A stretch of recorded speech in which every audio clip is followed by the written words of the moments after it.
Dadanata salokata uti bhavatu tabata Nadanambi salokin sati varakhandu tabata Dadanata saburamya svatatnarumya ji ilaga Lokata sadana ji nyumikho atharagagamamya ilaga Hodi loko loki nali ajupatu sivenjandi Tabarani onya babeka masai chinai bhavatu pshapazidari Nadanambi sabuddhamya svatatnarumya jigulaga Lokambi satatna jinyumikho atharagagamamya gulaga Deva Tamadeva nakanamya manamya rodi Tabadani ninyanya khatino kalaraima Rakhandu Sinye vidaya mangim pyau chanda yau ao Kaunzwa matwe sang shau tong bujabasi gundati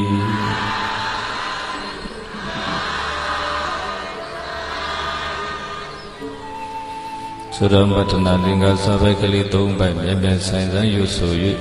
Tausu Pyuga Dhamma Palim Phule Jaya Aung Alom Do Turo Gong Do Khau Silai Sola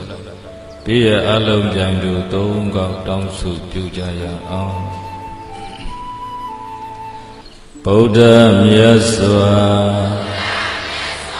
Tadana Yang Wani Do Linzido Buddha Myaswa Tadana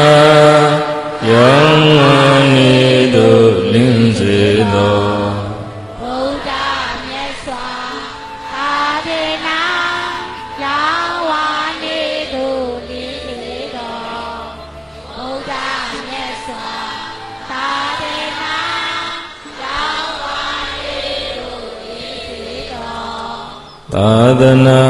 Atha Lo Amya Jiva Tuteja Zido Tadana Atha Lo Amya Jiva Tuteja Zido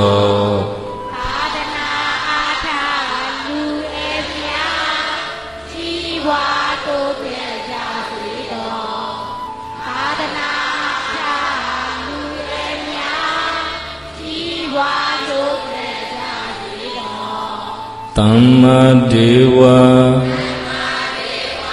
Nabhyama Kaunza Samshauja Zido Tamma Deva Nabhyama Kaunza Samshauja Zido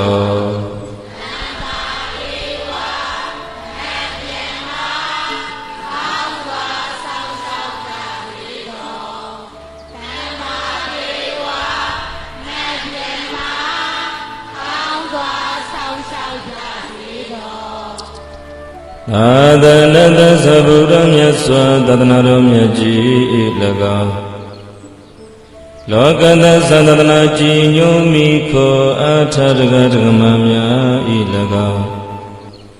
Hodi loko loki nali ajupatu sivenjandi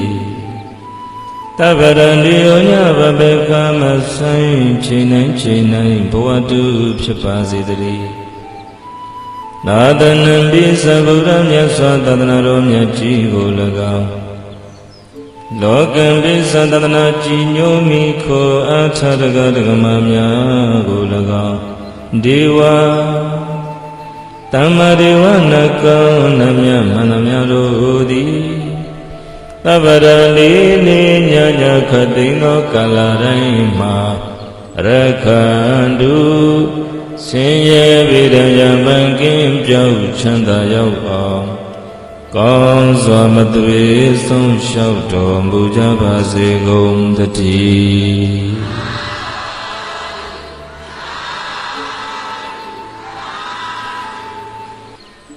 ယနေ့သာသနာတော်2553ခုကောဇာတက္ကရာ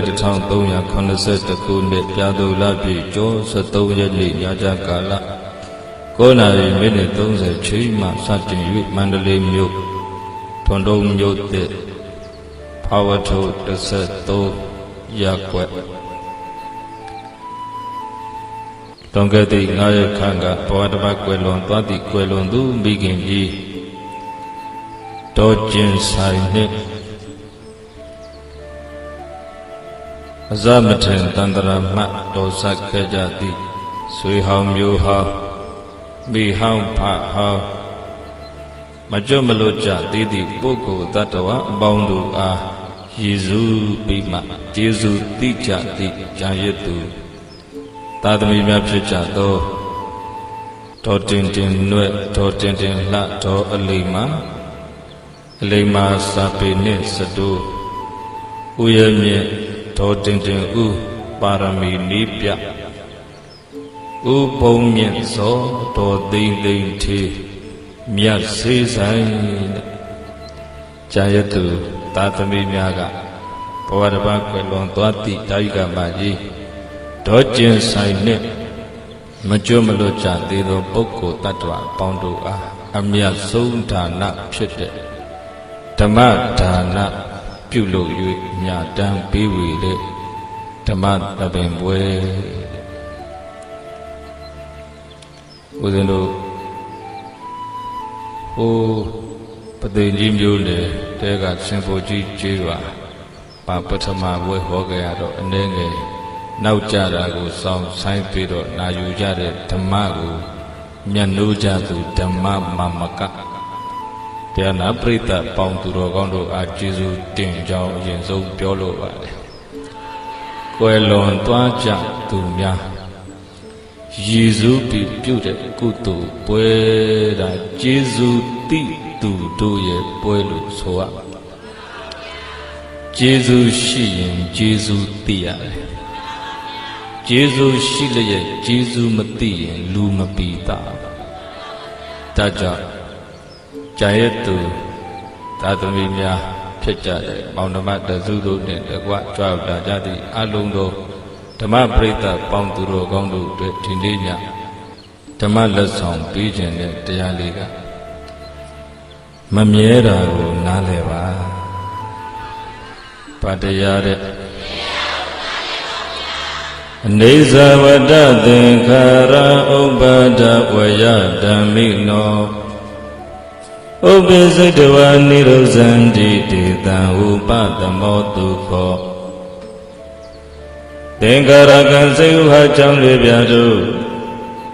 ပေါင်းကပြုမှဖြစ်ပွားရသည့်ဒေဘုမကသင်္ခါရတရားတို့သည်အနိစ္စဝတ္တမမြဲကြတိကုံစတကားဥပ္ပါဒဝယဓမ္မိနောဖြစ်လျင်ပြတ်သုံးချုပ်ဆုံးရခြင်းသဘောရှိကြသည်ကုန်၏ဥပ္ပိစိတဝါအကြောင်းညီညွတ်တဲ့အခါဖြစ်ပေါ်လာကြကုန်ပြီး၍နိရုဇံတိကြောင်းတရားတွေချွတ်ယွင်းပျက်စီးသွားတဲ့အခါချုပ်ပြောက်ပျက်စီးရိုးထုံစံရှိကြလေကုန်၏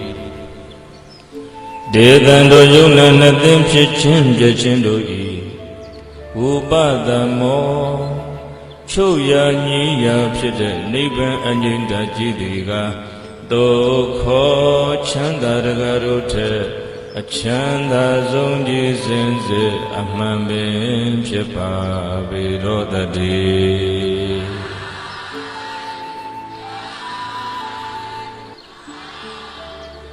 မမြဲတာကိုနားလည်ပါဗတရားဆုံး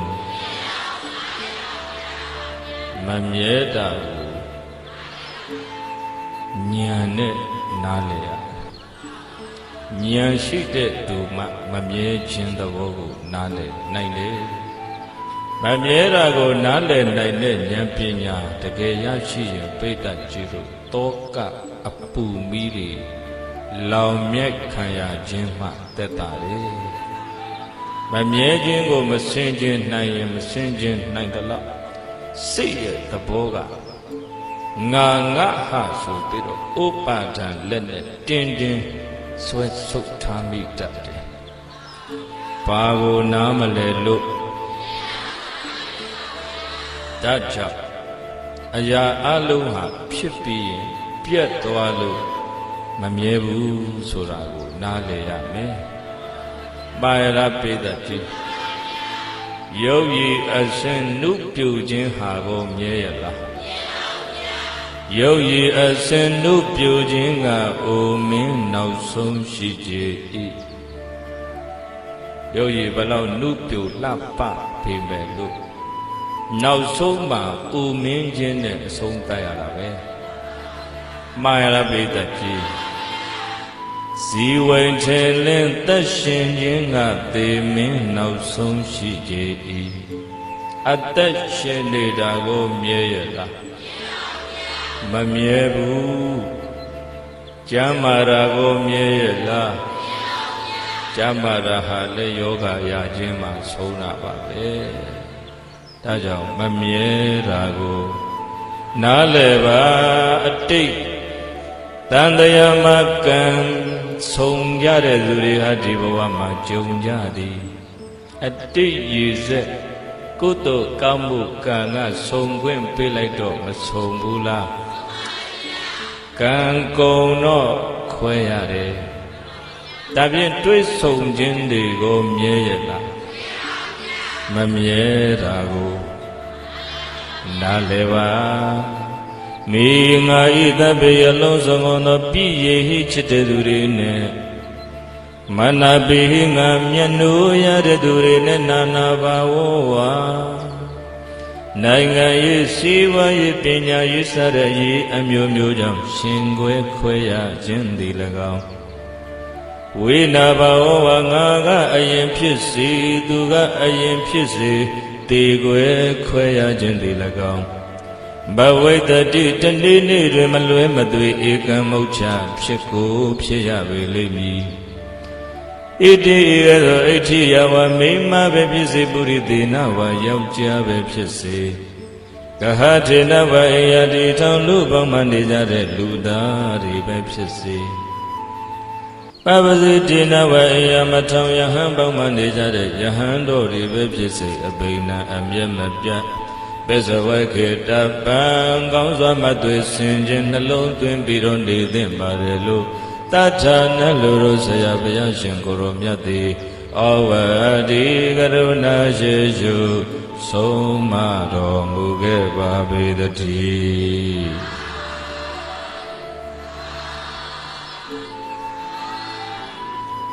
တွေးဆုံခြင်းဟာမမြဲပါမြဲရလားမမြဲပါဘူးတွေးဆုံခြင်းဟာခွဲခွာခြင်းမှာဆုံးတတ်ရတာဓမ္မတာပဲပါရလားပြည်သက်ကြီးကိုချစ်တဲ့သားတွေသမီးတွေနဲ့ကောခွဲချိန်တန်ရင်ခွဲရတာပဲရှင်ခွဲလဲခွဲရတာတီခွဲလဲခွဲရတာပဲတဲ့ဘီရာပင်ကလေးတွေဟာမြစ်ပြင်မှာလှိုင်းနေပုတ်လို့ဆုံကြသည်လှိုင်းပုတ်လို့ပဲခွဲရသည်ပါရလားတတ္တဝါတွေဟာကံကတွေ့ဆုံခွင့်ပေးလို့ကြုံကြသည်ကံကုန်တော့ခွဲရသည်ဒါပဲလှိုင်းပုတ်လို့ပဲဗေဒပင်လေးတွေဟာမြစ်ပြင်မှာမဆုံဘူးလားအဲ့ဒီလှိုင်းပုတ်လို့ပဲဘာဖြစ်ကံကတွေ့ခွင့်ပေးလိုက်လို့ဒီဘဝမှာမိဘနဲ့သာသမီညီကိုမောင်နှမဆွေမျိုးအပေါင်းအသင်းတငယ်ချင်းဆိုပြီးဆုံကြကြုံကြတာကံကတွေ့ဆုံခွင့်ပေးလိုက်တာအဲ့ဒီကံကပဲကုံလို့ခွဲခိုင်းတော့ခွဲရတာပဲတွေ့ဆုံခြင်းဟာမမြဲပါမမြဲတာကိုနားလည်ပါအဲ့ဒါနားလည်ရင်စိတ်တော့ကရောက်ရတာတိတ်တက်တာ ပိုင်ဆိုင်မှုတွေမမြဲပါဒီခန္ဓာကြီးကိုယ်ကပိဋကကြီးတို့မမြဲပါတော့ဒီခန္ဓာမိပြီးရရှိလာတဲ့စည်းစိမ်ဥစ္စာယာတုအာနာကိုမြဲရလားဒီခန္ဓာအမိပြုတ်ပြီးအထုတ်စည်းကူးခဲ့တဲ့ကုသိုလ်ကံကြောင့်ကြုံကြဆုံကြတဲ့ချစ်တဲ့သူတွေနဲ့နေရတာကိုမြဲရလားဘာမှမမြဲဘူးမမြဲတာကိုနားလည်ပါနားမလည်ရင်ဘာဖြစ်တယ်လဲဆိုတော့တောကမီးတွေလောင်တယ်နေဆတင်ညာဆိုတာမြဲတယ်လို့ထင်တယ်တာမန်အဖြစ်ရတဲ့လူတွေဟာတရားနှလုံးမသွင်းရင်ဒီသားဒီသမီးတွေဒီမိဒီဖေတွေနဲ့နေရတာအမြဲနေရမှာလို့ပဲထင်နေတာမြဲတယ်ထင်ကြသည်လူများစွာကဒီတိုင်းထင်တယ်မို့လားငါပိုင်ဆိုင်ထားတဲ့ဒီစည်းစိမ်ဥစ္စာဒီယာရုဒီအာနာလို့မြဲတယ်လို့ထင်နေတာဒီခန္ဓာရဲ့မမြဲပုံကိုပိဋကကြီးတို့အရင်ဆင်ခြင်ကြည့်ရမှာသင်္ခါရကံစိတ်ဟုဟာကြောင်းလေပြတို့ပေါင်းကပြုတ်မှဖြစ်ပွားရသည့်ဒေဝမကသင်္ခါရတရားတို့သည်အနိစ္စဝတ္တဩမမြဲကြလေကုန်စွာတကားဒီရုပ်နဲ့နာခန္ဓာကိုယ်ကမြဲရလားမမြဲဘူးမမြဲတာကိုနားမလဲတော့ဒါကြီးငါပိုင်နေပဲထင်နေတာငါခန္ဓာပဲထင်နေတာငါပစ္စည်းတွေငါဟာတွေလို့ပဲထင်နေတာဗျလက်ဆုပ်တင်းရင်အပူပြင်းမယ်လက်ဆုပ်တင်းရင်လက်ဆုပ်တင်းတယ်ဆိုတာမြဲတယ်လို့ထင်နေတာကိုပြောတာဟောဒီအမေဟောဒီအဖေနဲ့တစ်သက်လုံးကနေရမယ်လို့မြဲတဲ့ထင်ရင်မမြဲတယ်ပြလိုက်တဲ့အခါဝမ်းနေရမယ်ဗျတကယ်တော့မြဲရလားတွေ့ဆုံခြင်းဟာမမြဲပါမမြဲတာကိုနားလဲပါကြိုးတင်ဆင်ခြင်ထားရင်စိတ်မှာတောကမီလောင်မြိုက်ခံရတာတက်တာတယ်အဲ့လိုမဟုတ်ရဲ့တော့ဖြင့်တချို့ဆိုမေ့ညှိုးသွားတဲ့အထိနှလုံးအိမ်မှာတောကအပူမီးတွေလောင်ရတယ်မြဲတယ်ထင်လို့ဘာထင်လို့လဲငါပိုင်ဆိုင်တဲ့ငါရဲ့စည်းစိမ်ဥစ္စာယာရုအာနာတွေငါကမြဲတယ်လို့ထင်နေရင်အဲ့ဓာတွေကတနေ့နေ့မှမြဲကြောင်းပြမလားမမြဲကြောင်းပြမလားကိုယ်မြဲတယ်ထင်ပြီးလက်ဆုပ်ကတင်းတင်းကြီးဆုပ်ထားတယ်ဥပါဒံလက်ခေါ်တယ်ဘာလက်တို့လက်ဆုပ်တင်းရင်အဲ့သူ့တဘာဝအမှန်ကမမြဲတော့ချိန်တန်တဲ့အခါမမြဲကြောင်းနဲ့ပြလိုက်ရောစည်းစိမ်ဥစ္စာမမြဲတာကြုံရတဲ့အခါစည်းစိမ်ဥစ္စာကြောင့်ပူပန်ရသည်ယာရုအာနာကမမြဲကြောင်းပြလိုက်တဲ့အခါမြဲတဲ့ထင်ပြီးတော့ဥပါဒံလက်ဆုပ်တွေတင်းကြတဲ့သူတွေလက်ဆုပ်တင်းရင်အပူပြင်းမဲ့အဲ့ဒါနားလည်ထားအပူမပြင်းရင်ဗာလေးလျှော့ရတယ်ဗျဘဝခန္ဓာတာဝန်ခန္ဓာဝန်ထမ်းတဲ့ခါပါတော့ပရိသတ်ကြီးလူရယ်လို့ဖြစ်လာပါတော့စားရေးဆိုတာစင်ပြေအောင်တော့မကြိုးစားရဘူးလားကြိုးစားရပေါ်စားရေးတောက်ရေးမှစင်မပြေရင်လည်းပူပန်ရတယ်လေလူရယ်လို့ဖြစ်လာပါတော့ပရိသတ်ကြီးလူတော့သွားနေတာတင့်တော်တဲ့အဝတ်ကလေးတော့ဆင်ရအောင်မှာပေါ့အမိုးကရှိတဲ့နေစရာအိမ်လေးတော့ရှိရမှာပေါ့အဲ့ဒါတွေက fundamental needs အခြေခံကြတယ် basic need မရှိမဖြစ်ကိုအခြေခံကြလိုတဲ့ဟာတွေဖြစ်ပေးရတာအဲ့ဒါခန္ဓာဝန်ထမ်းနေတာဘယ်သာကြီးဘာဝန်ထမ်းနေတာတော့ခန္ဓာဝန်မဖြစ်လို့ထမ်းနေရတယ်ဆိုတာနားလည်ထားအဲ့ဒါကိုခန္ဓာဝန်ထမ်းတယ်လို့မမြင်ရင်ပိဋကကြီးလိုအပ်တာထက်ပူပြီးမှလောဘကခိုင်းရင်ခိုင်းတဲ့လောက်မြဲမဲထင်ပြီးတော့ရှားတယ်ရလာတဲ့အရာတွေကိုငါဟာလို့သိမ့်ပိုက်ပြီးတော့ဥပါဒံလက်ဆုပ်တွေပြင်းကြတယ်ဗျဘာကိုနားမလဲလို့ လက်စုပ်တင်းရင်ဒီခန္ဓာရလာတာဟာကိုကပိဋကတ်ကြီးတို့ရေရအောင်ဖန်တီးပြီးတော့မှဆူတောင်းယူလိုက်တာမဟုတ်ဘူးအကြောင်းရှိကိုအကျိုးကိုရတာအကြောင်းတရားကဒီခန္ဓာကိုပိုင်တာဒီခန္ဓာငါပိုင်တာဟုတ်ရဲ့လားရုပ်တရားလည်းငါမပိုင်ဘူးနံတရားလည်းကြောင်းတရားတွေကပိုင်တာဒီခန္ဓာကိုယ်ကြီးဟောဒီလိုမတ်မရပ်ပြီးနေနေအောင်ထောက်ပံ့ထားတဲ့အကြောင်းတရား၄ပါးရှိတယ်ဒါကြီးဘယ်နှမျိုးကံရဲ့စိတ်ရဲ့ဥတုရဲ့အာဟာရရဲ့ဘယ်နှမျိုးလဲကံဆိုတာတော့အတိတ်ကံပေါ့အတိတ်ကုသိုလ်ကံကြောင့်ခင်ဗျားတို့ကျွတ်တို့အခုလူဘဝရထားကြအတိတ်ကုသိုလ်ကံကအသက်ရှည်ကြောင်းကောင်းမှုကံတွေမြင်ရခဲ့ရင်အသက်ရှည်တဲ့အကျိုးကိုရမယ်အတိတ်ကုသိုလ်ကံကအသက်ရှည်ကြောင်းကောင်းမှုတွေနေခဲ့ရင်အသက်တူကြောင်းမကောင်းမှုတွေမြင်ရခဲ့ရင်အသက်တူတဲ့ဘဝကိုကြုံရမယ်အကြောင်းရှိသလိုအကျိုးဖြစ်တာအကြောင်းချုပ်ရင်အကျိုးလည်းချုပ်တာမမြဲတာကိုနားလဲပါဘာမှကိုမမြဲတာဗျတွေ့ဆုံခြင်းလည်းမမြဲပါပိုင်ဆိုင်ခြင်းလည်းမမြဲပါယုံနံခန္ဓာမမြဲပါအဲ့ဒီအတိတ်ကကံကြောင့်ဖြစ်နေတဲ့ယုတ်တွေဒီမှာကံမစယုတ်တွေဖြစ်အတိတ်ဖြစ်တယ်ကံကြောင့်ဖြစ်တဲ့ယုတ်ဘာကြောင့်ဖြစ်တာတော့ဒါကြောင့်ဒီအတိတ်ကုသိုလ်ကံလေးကြောင့်ဆက်လက်ပြီးယုတ်တွေအတိတ်ဖြစ်ပေါ်နေတာတာရှိဖို့ရကုသိုလ်ကံလေးဆင်းရတယ်ဘာဆင်းရလို့ဝိနည်းကောင်းမှုလုပ်တယ်ဆိုတာအဲ့ဒါပဲ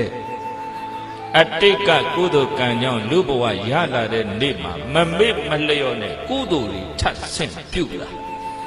ဝိနည်းကုသိုလ်ဆိုတာအဲ့ဒါပဲကံဆင့်တာခေါ်တယ်ဒေသကြီးပါဆင့်တာအဲ့တော့ကုသိုလ်ကံရဲ့တက်တန်းရှည်တာပေါ့အဲ့တော့ကံကြောင့်ဖြစ်တဲ့ယုတ်တရားလည်းဆက်လက်ပြီးဖြစ်ပေါ်ရှင်သန်ပြီးအသက်ရှည်ရပြီးတော့စိတ်တဇယုတ်ဆိုစိတ်ကြောင့်လည်းယုတ်တရားဖြစ်နေတာစိတ်ပူလွန်းရင်ယုတ်ပူတွေဖြစ်မှာပဲလူတယောက်မျက်နှာကြည့်လိုက်စိတ်ပူရင်သူ့မျက်နှာကြီးရက်လေအပူမျက်နှာကြီးမှန်ရဲ့လားတချို့ကြည့်လိုက်ရင်မျက်နှာအမြဲတခုခုတွေးပြီးပူးနေတယ်အပူမျက်နှာတွေစိတ်ကိုမသိလို့ဘာကိုမသိလို့စိတ်ကလေးကြည်နေရင်မျက်နှာလည်းစိတ်ကလေးအေးနေရင်မျက်နှာလည်းစိတ်ကလေးတည်ငြိမ်နေရင်မျက်နှာလည်းစိတ်ကြောင့်ဖြစ်တဲ့ယုတ်စိတ်ကြောင့်လည်းယုတ်တရားအဲ့စိတ်ရဲ့အခြေအနေတိုင်းမှာဖြစ်ပေါ်နေဒီယုတ်တရားကြီးဘိုင်းကနေလဲမသွားအောင်ထောက်ပံ့ပေးထားတာဟာကံရဲ့စိတ်ရဲ့ပြီးတော့ဥဒုပြင်ပကဥဒုတွေရှိတယ်အတွင်းကဥဒုအပူအေးတွေရှိတယ်ဒါကြောင့်တချို့ဥပမာနေပူစခါတဲ့ပါပြင်ပန်းပန်းနဲ့အလုပ်လုပ်ရတယ်ငကိုယ်တော့ကသူ့မှာတော့ချမ်းချမ်းသာသာနဲ့မိဘနှစ်ပါးရဲ့အရေးအာဝါဒအောက်မှာနေရစဉ်တော့ကမိဘတွေချမ်းသာတယ်ဆိုတော့ခြေမွေးမိမလောင်လည်းမွေးမိမလောင်ပေါ့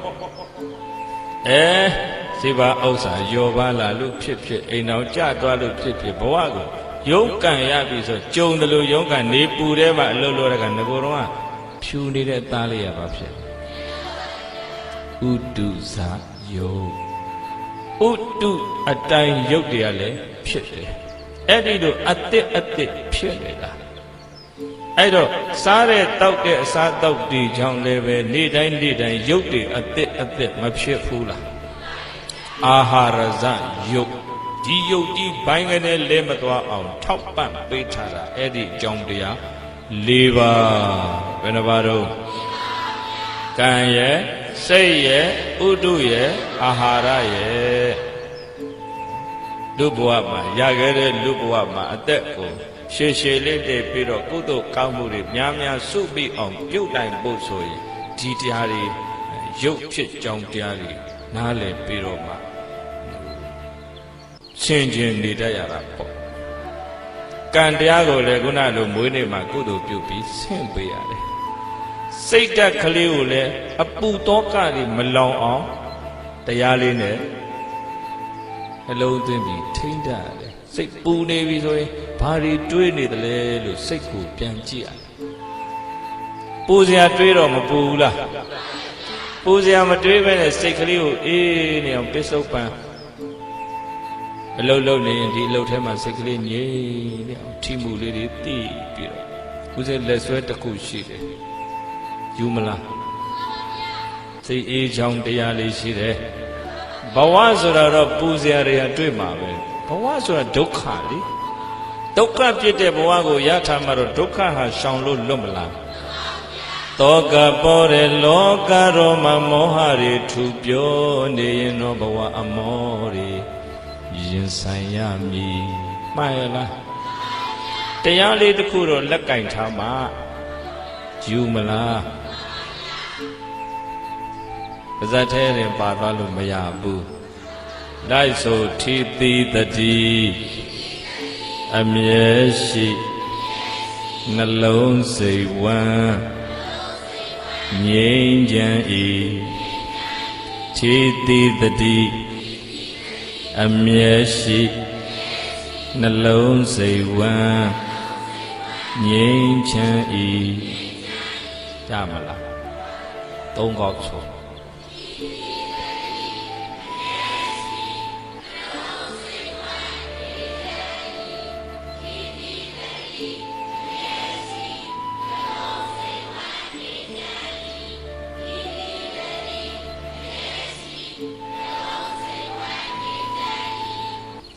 တိတိတတိအမြဲရှိအောင်ကြိုးစားရှုမှတ်တာကအကြောင်းတရားနှလုံးစိတ်ဝမ်းငြိမ်းချမ်းတာကကျိုးတရားအကြောင်းကောင်းရင်အကျိုးကောင်းတာပဲကိုယ်စိတ်ကလေးမပူပန်အောင်စိတ်တစရုပ်တရားလည်းကိုယ်မျက်နှာကြီးပူလောင်တဲ့မျက်နှာကြီးဖြစ်မနေအောင်ဆိုရင်အဲ့ဒါနဲ့နေရစိတ်ပူစရာတွေဘဝမှာတွေ့လာပြီးကြုံလာပြီးဆိုရင်စိတ်ကအဲ့ပူစရာကြီးပြဿနာကြီးရှင်မပြေတာကြီးကိုမေ့ကိုမမေ့နိုင်ဖြစ်တယ်စိတ်ရဲ့သဘောရတယ်ရှင်ပြေတာဆိုမေ့ထားလို့ရသေးတယ်အရှင်မပြေတဲ့ကိစ္စများဆိုမေ့လို့မရဘူးတွေးနေတာပဲသွားလဲဒီအတွေးစားလဲဒီအတွေးတွေးတဲ့အတွေးကအေးစရာလားပူစရာလားဆိုတော့ပူစရာတွေးလို့စိတ်ပူသည်မတွေးရင်မပူဘူးထိမှုဟာဝင်လေထွက်လေလိုပဲဝင်လေထွက်လေအမြဲတမ်းမသေးမချင်းရှိနေတယ်လို့ပဲထိမှုကလည်းဘေးတဲ့ရထိုင်နေတော့မရှိဘူးလားလမ်းသွားတော့လေအလုတ်လုတ်တော့လေတုံးလုံးလဲလေလျောင်းထိုင်ရသွားဣရိယာပုတ်၄ပါးလုံးမှာထိမှုကတော့မရှိဘူးလားတိမှုမရှိတာခက်သည်တိမှုကမပါဘူးမပါတော့လမ်းသွားနေတဲ့ခါမှာထိမှုရှိပါရဲ့နဲ့တိမှုမလိုက်တာဘာကြောင့်လို့ဆိုလမ်းသွားရင်နဲ့တွေ့နေတယ်စိတ်ကလမ်းသွားရင်နဲ့ဘာလုပ်နေတွေးနေတယ်တွေးတာဟာပူစရာဆိုရင်အဲ့ဒီစိတ်ပါဖြစ်မယ်စိတ်တွေပူလောင်ရင်ရုပ်တွေလည်းပူလောင်မှာပဲစိတ်အေးအောင်နေတတ်ဖို့ဘဝမှာအရေးအကြီးဆုံးပဲဒီထက်အရေးကြီးတာဘာမှမရှိဘူးအဲ့ဒါမသိရင်ပတ်စံရှိလဲစိတ်အေးအောင်နေလို့ယာတို့မြင့်လဲတောကကင်းအောင်နေလို့မမြဲတာကိုနားလဲပါနားလဲဖို့ဆိုရင်အဲ့ဒါလိုတယ်ဗျရှုပ်ထွေးနေတဲ့စိတ်ဟာ understanding power မရှိဘူးဘယ်ပဲကြည့်လို့အတွေးတွေနဲ့ရှုပ်ထွေးနေတဲ့စိတ်ဟာနားလဲမှု power မရှိဘူးစိတ်ရဲ့ understanding power မြင့်တင်ဖို့ဆိုလို့ရှိရင်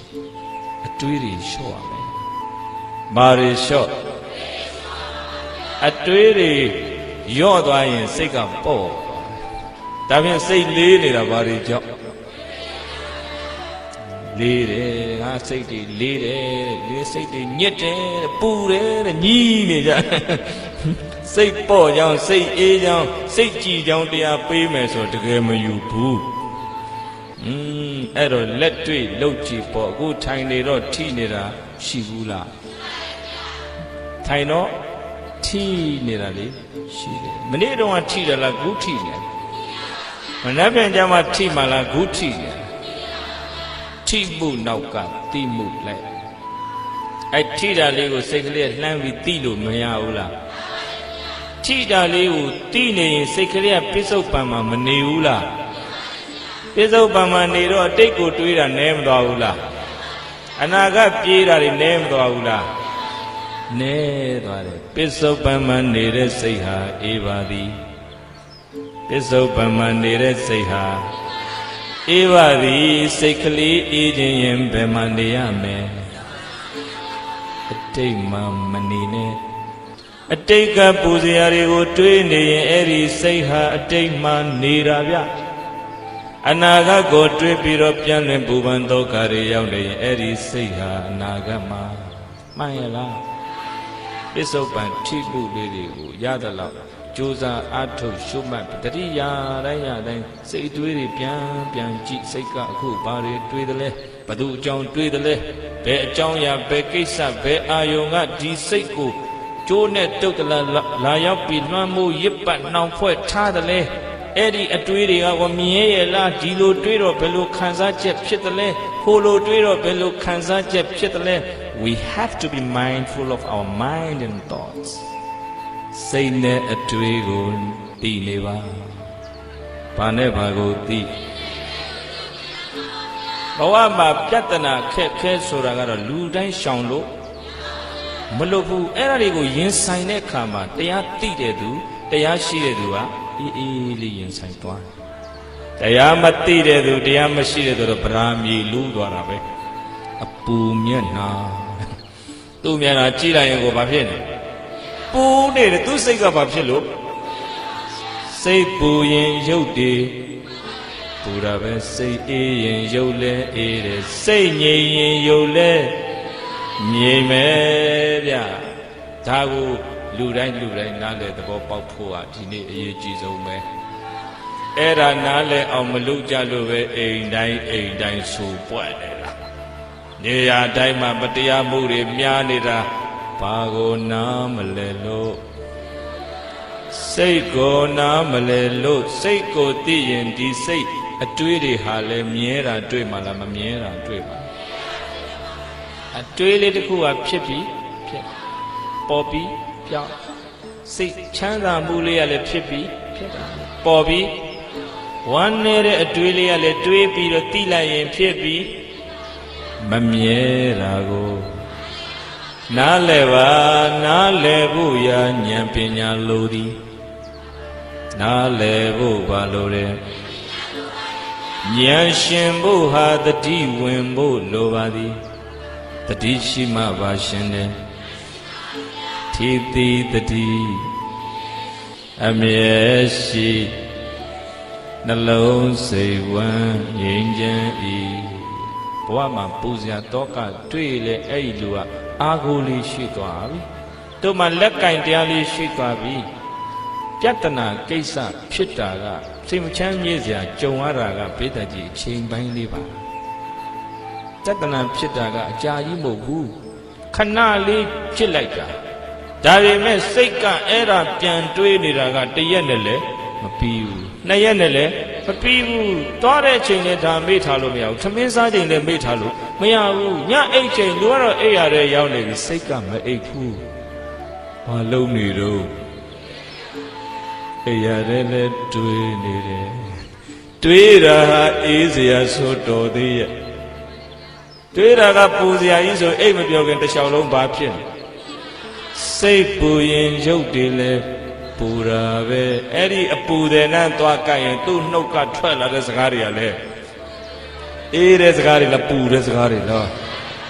လူတွေလေဒါတွေသတိပဋ္ဌာန်ကြားကိုကျင့်သုံးပြီးတော့ကိုယ့်ဘာသာကိုစိတ်အေးချမ်းအောင်နေတတ်ရင်ကိုပတ်ဝန်းကျင်ကြီးကိုအေးချမ်းမှုဒါနတွေပြုပြီးသားဖြစ်သွားတယ် လူတွေသူများကိုစိတ်ဆင်းအောင်လုပ်တယ်ဆိုတာကိုယ်စိတ်မချမ်းသာလို့ကိုတရားလေးနဲ့ကိုစိတ်ထဲမှာအေးချမ်းအောင်တိဆောက်ပြီးနေနိုင်တဲ့သူဟာသူ့ကိုယ်သူစိတ်ချမ်းသာအောင်နေတတ်မှာတော့သူများသူစိတ်ဆင်းအောင်လုပ်เสียလိုသေးလားသတိထားကြည့်ပါသူများကိုစိတ်ဆင်းရဲအောင်လုပ်မိပြောမိသွားတဲ့အချိန်မှာတည်တည်ချာချာသတိထားကြည့်ပါကိုယ်စိတ်ကဘာဖြစ်နေဆင်းရဲနေပြီကိုယ်စိတ်ဆင်းရဲလို့သူများကိုဆင်းရဲအောင်လုပ်ကြတာဒါကြောင့်လူတူချင်းမိမိစိတ်ကလေးမိမိဒီလိုတတိပဋ္ဌာန်တရားတွေကျင့်သုံးပြီးချမ်းသာအောင်ထားတတ်ဖို့မလိုဘူးလားအဲ့ဒါတွေနီလံပေးဖို့ဦးဇင်းတို့အခုရိတ်တာတီထောင်နေတာပါနော်အခုအစာဦးလေးတွေတော်တော်လေးတော့ပြီးနေပါပြီဓမ္မယုံကြီးကတော့လုံးပန်းရအောင်ပါဓမ္မယုံကသိန်း2000ကျော်တော့ကုန်ပါအခုသိန်း50တူဖားကံငါပေါ်လာခဲ့တယ်အခုကချင်ပြည်နယ်ခရီးစဉ်နောက်မန်းမြို့စီကဖယားကန်းတာယာကပေါ်သွားပြီဒီတော့ပတ်ကိခင်းဖို့တကလည်းပေါ်သွားပြီအခုတန်မင်းတွေဝယ်ထားပြီအဲ့ဒါကြီးဦးဇင်းတို့အခါမတိုင်ခင်များခုံပတ်မိနိုင်မလားလို့ကြိုးစားအထုတ်နေပါတယ်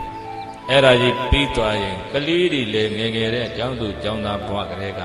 how to practice to understand our mind မိမိစိတ်ကိုသိဖို့ရဘယ်လိုကျင့်မလဲဖျားသည်စိတ်ကိုသိမြင်နားလည်စေနိုင်မဲ့နိလန်းတွေဘယ်လိုပေးခဲ့တယ်လဲအဲ့ဒါတွေပြိတ္တကြီးတို့ငယ်ငယ်ကလေးကသိဖို့လိုတယ်ဒါကြောင့်ကလေးတွေစိတ်အေးအောင်သူတို့နေတတ်ပြီဆိုရင်ခင်ဗျားတို့လူကြီးတွေကိုနဘူးနဇာမတိုက်တော့ပါ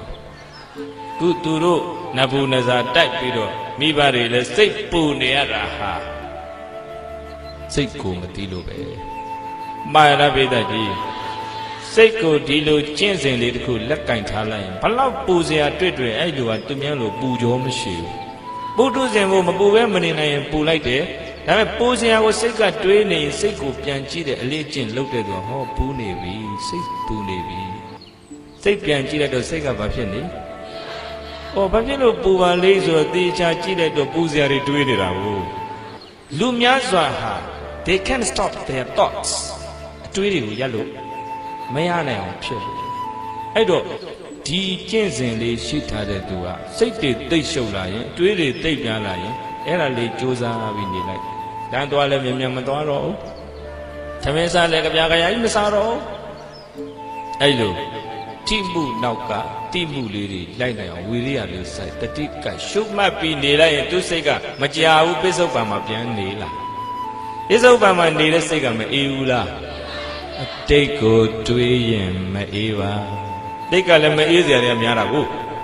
မှားရပြိတ္တကြီးအနာဂတ်ကိုပြေးပြီးတော့တွေးနေရင်မချမ်းသာပါပစ္စုပန်မှာနေတဲ့စိတ်ဟာချမ်းသာပါသည်အဲ့ဒါပြိတ္တကြီးသူများလှုပ်ပေးလို့ရမလားဒါကြောင့်စိတ်ကြောင့်ဖြစ်တဲ့ရုပ်တွေကြည်လင်စေဖို့ဆိုရင်စိတ်ကလည်းဘာဖြစ်ကြည်လင်နေရစိတ်ကြောင့်ဖြစ်တဲ့ရုပ်တွေအေးဖို့ဆိုရင်စိတ်ကလည်းအေးနေရမှာပြိတ္တရုပ်မျက်နှာကြီးမညစ်ဖို့ဆိုရင်စိတ်ကလည်းမညစ်ပဲကြီးနေမှာစိတ်ကိုကြည်အောင်သူများထားပေးလို့ရမလားမရပါဘူးအဲ့ဒါနားလည်ကြအဲ့ဒါနားလည်ရင်ဒုဘဝမှာသာသနာနဲ့ကြုံတော့လူဖြစ်တော့တကယ်လို့အမှဘာလဲဆိုတာသိလာလိမ့်မယ်ဝိပဿနာမမြဲတာကိုနားလည်ပါအဲ့ဒါကိုနားလည်တာဝိပဿနာဘာပါလဲအဲ့တော့စိတ်ကြောင့်ဖြစ်တဲ့ရုပ်တွေစိတ်ကလေးကိုအေးအောင်ထားလိုက်ရင်ဘို့အသက်ရှည်မှာသိကြတယ်စိတ်ပူရင်ဒီရုပ်တရားကလည်းပူတယ်နှလုံးသားတွေလည်းပူတယ်ခဏခဏပူလောင်နေတဲ့မီးလောင်ခံရတဲ့နှလုံးသားဟာကျွမ်းမှာပေါ့အသက်တိုးမလားရှည်မလားဒါပဲအဲ့တော့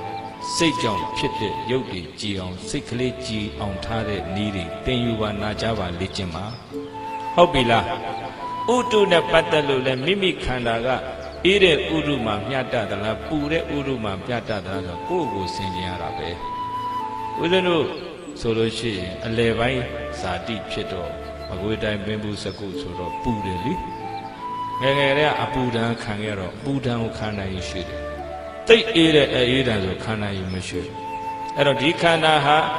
အေးနဲ့မတည့်တဲ့ခန္ဓာကိုအေးတဲ့နေရာကြာကြာထားရင် तू အသက်တိုးမလားရှည်မလားညံလေအသက်ပါဆောင်ဥစ္စာပါဆောင်ဒါပြောတာဥတုလေးကိုလည်းပြင်ပြီးတော့နေနိုင်ရတာအာဟာရကြောင့်ဖြစ်တဲ့ရုပ်တွေရှင်သန်ပြီးတော့နေဖို့ဆိုရင်အာဟာရလည်းကိုယ်နဲ့တဲ့တာမတဲ့တာညံနဲ့ရွေးချယ်စားတော့တတ်ဖို့မလိုဘူးလားဒီခန္ဓာကြီးဘိုင်းကနေလဲမသွားတာအဲ့ဒီအကြောင်းလေးပါထောက်ပံ့ထားလို့တဲ့နေကြည့်လိုက်ပါလားစာမစားပဲနည်းနည်းနေတော့မလဲနိုင်ဘူးလားဘိုင်းကနေလဲသွားပါဒါဖြစ်ရင်ဒီခန္ဓာကြီးတောင့်တင်းနေတာငါဆိုတဲ့အတ္တကြောင့်လားဒီအကြောင်းတရားတွေကြောင့်လားကံရဲ့စိတ်ရဲ့ဥရုရဲ့အာဟာရရဲ့အကြောင်းတရားကြောင့်ဖြစ်ပေါ်နေတဲ့ရုပ်ခန္ဓာဟာအကြောင်းတရားချုပ်ရင်ချုပ်မှာပဲချုပ်မှာပဲဟုတ်ပြီလားပိဿကြီးတတ်နိုင်တဲ့လောက်တော့ကုသိုလ်တရားတွေတိုးပွားအောင်ကြိုးစားဖို့ဝိပဿနာအားထုတ်ဖို့ရဒီခန္ဓာကျမ်းမာရေးကောင်းအောင်ကတော့အဲ့၄မျိုးကိုပြုပြင်နေရတာကံလည်းဆင့်မှာမွေးနေမှာပါဆင့်စိတ်ဓာတ်ကိုလည်းအေးချမ်းအောင်တတိပဋ္ဌာန်တရားနဲ့ပြုပြင်နေထိုင်တတ်ရင်အသက်မရှိနိုင်ဘူးလားဥတုလည်းဉာဏ်နဲ့ရွေးချယ်ပြီးတော့ခန္ဓာနဲ့တင့်တော်မြတ်တာအောင်ထားတဲ့ရင်ဒီခန္ဓာရှိကြာကြာနေမှာပေါ့ဘလောက်ထားနောက်ဆုံးတော့မွေးလာပြီးရင်ဖြစ်လာပြီးရင်သင်္ခါရကံစိတ်ဥဟာကြောင့်လေဗျာတို့ပေါင်းကပြုမှဖြစ်ပွားရာသည့်ဒီဘုမကယုံနံဓမ္မသင်္ခါရတရားတို့သည်အနိစ္စဝတ္တဩမမြဲကြလေကုန်စွာတကား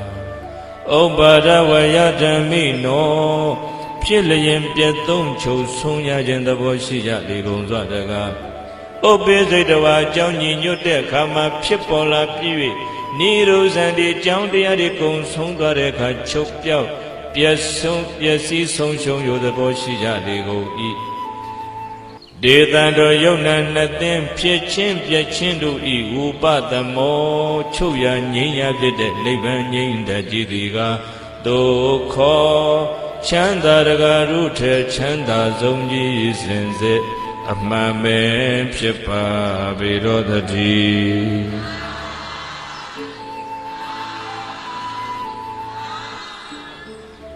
အဲ့တော့ဒီယုတ်တရားကြီးမမရက်နေသေးတာဟာပိဋကကြီး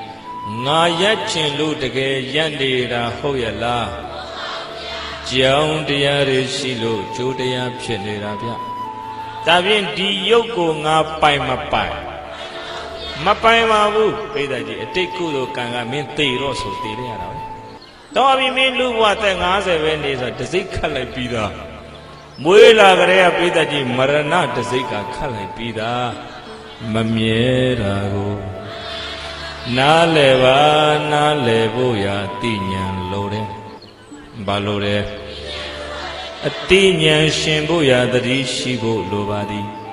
တတိရှိရင်ဉာဏ်ရှင်တယ်တတိရှိရင်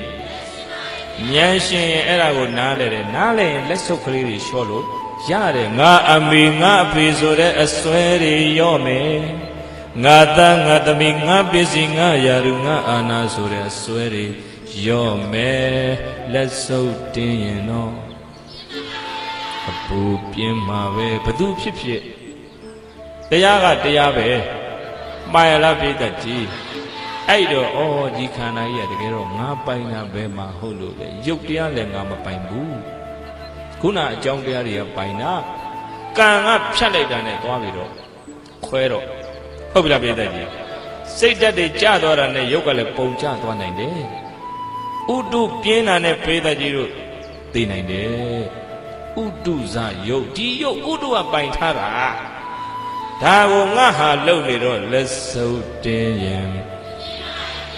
ဒီခန္ဓာတကယ်တော့ကိုပိုင်ရလားပိုင်ပါဘူးအေးလွန်သွားတဲ့အခါတက်ကြီးတဲ့သူတွေကြက်ပြီးသေရတာပဲ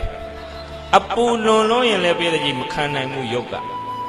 အဲ့တော့ကိုတကယ်ပိုင်ရလားမမြဲတာကိုနားလဲပါ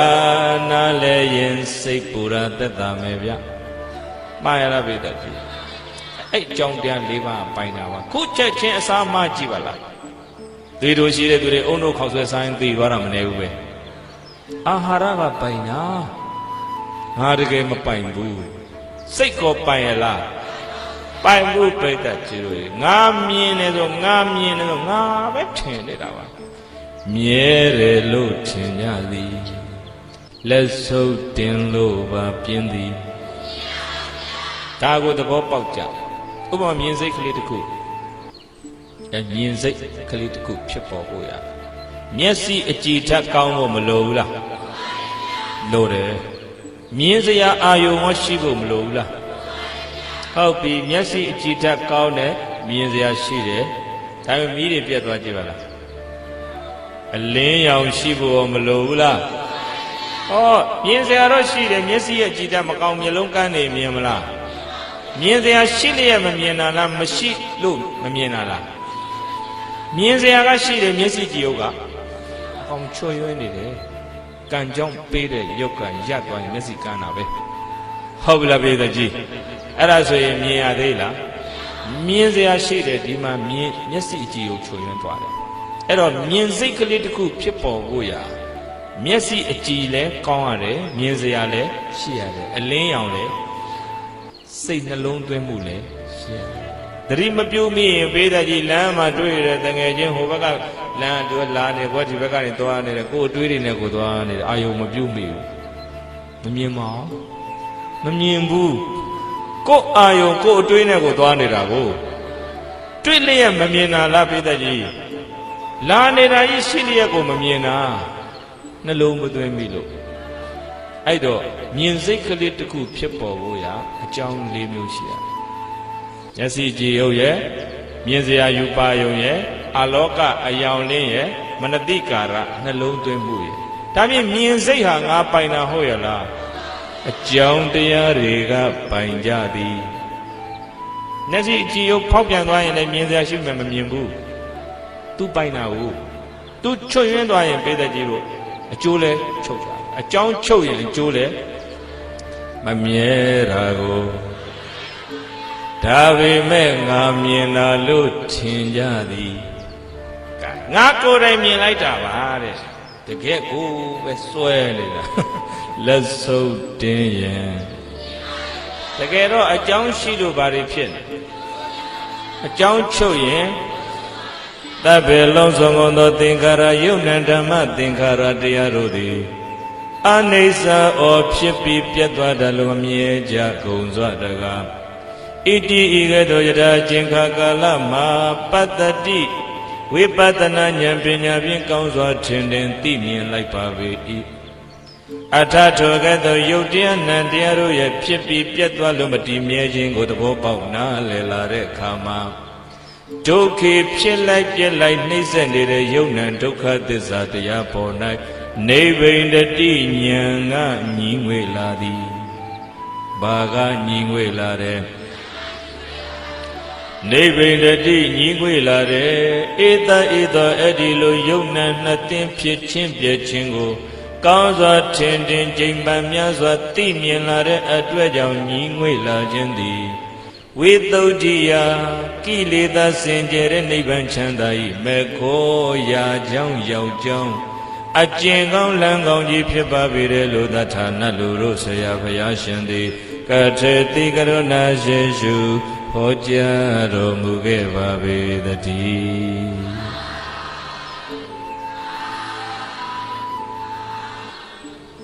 အဲ့ဒီယုတ်တရားနံတရားတွေမတည်မြဲပုံကိုဝိပဿနာဉာဏ်နဲ့တကယ်သိမြင်လာရင်ပေတတ်ကြီးတို့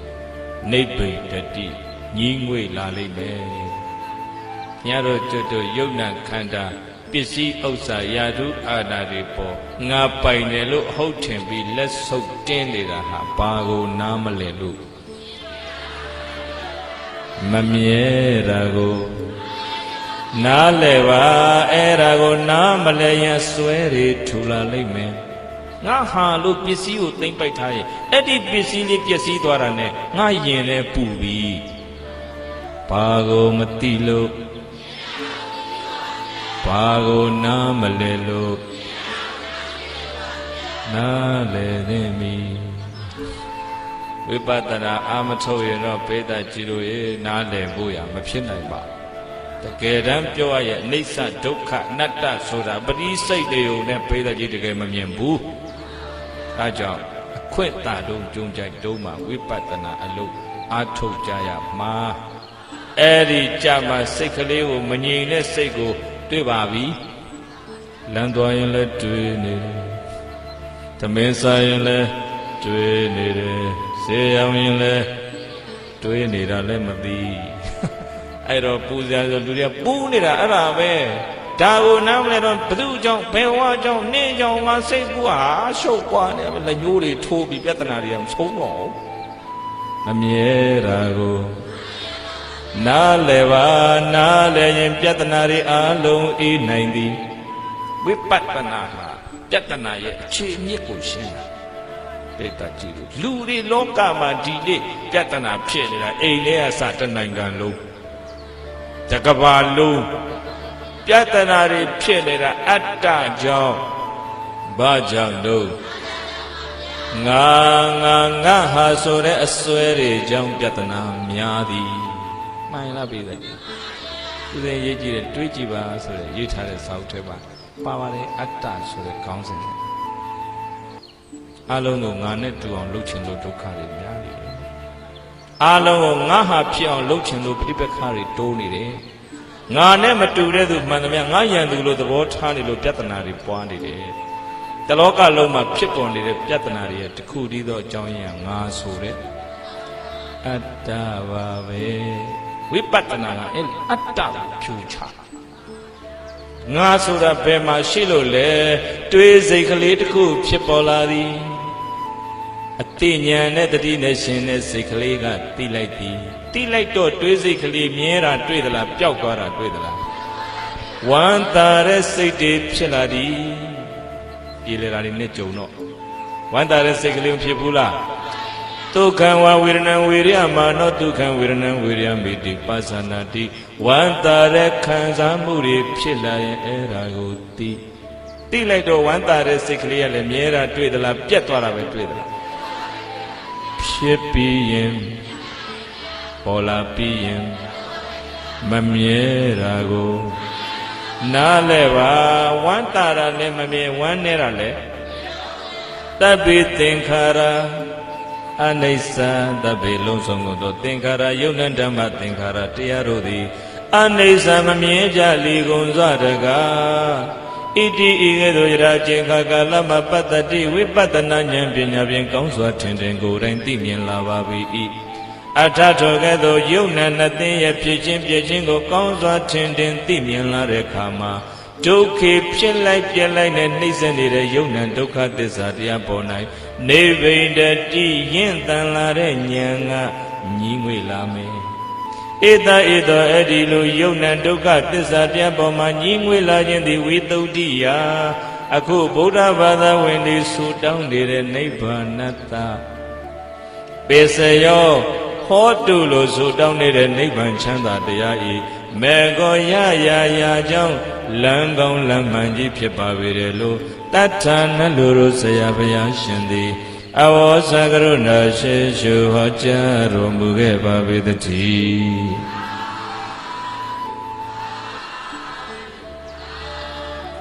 မမြဲတာကိုနားလဲပါနားလဲဖို့ဉာဏ်လိုသည်ဘာလို့လဲအဲ့ဒီဉာဏ်ဟာစာအုပ်တွေကမရနိုင်ဘူးမရနိုင်ဘူးတကယ်အနိစ္စလက္ခဏာကိုမြင်နိုင်တဲ့ဉာဏ်ဟာပိဋကကြီးတည်ငြိမ်တဲ့စိတ်တမာတိရှိတဲ့စိတ်ပေါ်မှာတည်ဆောက်ထားတဲ့ဝိပဿနာဉာဏ်နဲ့မှမြင်နိုင်တယ်တဲ့။ကိုင်းအဲ့တော့ပိဋကကြီးတကယ်နားလည်ဖို့ရဘာအားထုတ်ရမှာဝိပဿနာအားထုတ်ရမှာလူငယ်တွေစိုးစိုးစီးစီးဒါကိုသိစီခြင်းတယ်။ဦးဇင်းတို့တရားစခန်းမှာခက်ကြမ်းကြမ်းကြီးမလုပ်ပါဘူး။မလုပ်စမ်းနာယူဝက်ကစားထိုင်တယ်။နာယူဝက်ကို15မိနစ်လောက်ကပြောပေးပေးတာခွေဖွင့်ပြီးတော့နာရင်းနာနဲ့ထိုင်တယ်။ပြီးရင်ဇဉ္ဉံလေးထားလျှောက်ဇဉ္ဉံလျှောက်တဲ့အခါမှာခြေလမ်းလေးတစ်ချက်ချတော့ထိမှုလေးမပေါ်ဘူးလား။ခြေသီးတတိ နှလုံးစိတ်ဝမ်းငြိမ်းချမ်းဤပထမမငြိမ်တဲ့စိတ်တွေးတွေနဲ့ရှုပ်နေတဲ့စိတ်ကလေးကိုပစ္စုပန်မှာငြိမ်တော့တမာရီကိုထူထောင်ရတယ်အဲ့ဒီအတွေးတွေတိတ်ပြီးပစ္စုပန်မှာစိတ်ကလေးငြိမ်သက်လာပြီဆိုရင်အတိတ်အကြောင်းလည်းမရောက်တော့ဝနာကစီလည်းမပြန့်တော့ဘူးဆိုရင်စိတ်ကငြိမ်လာ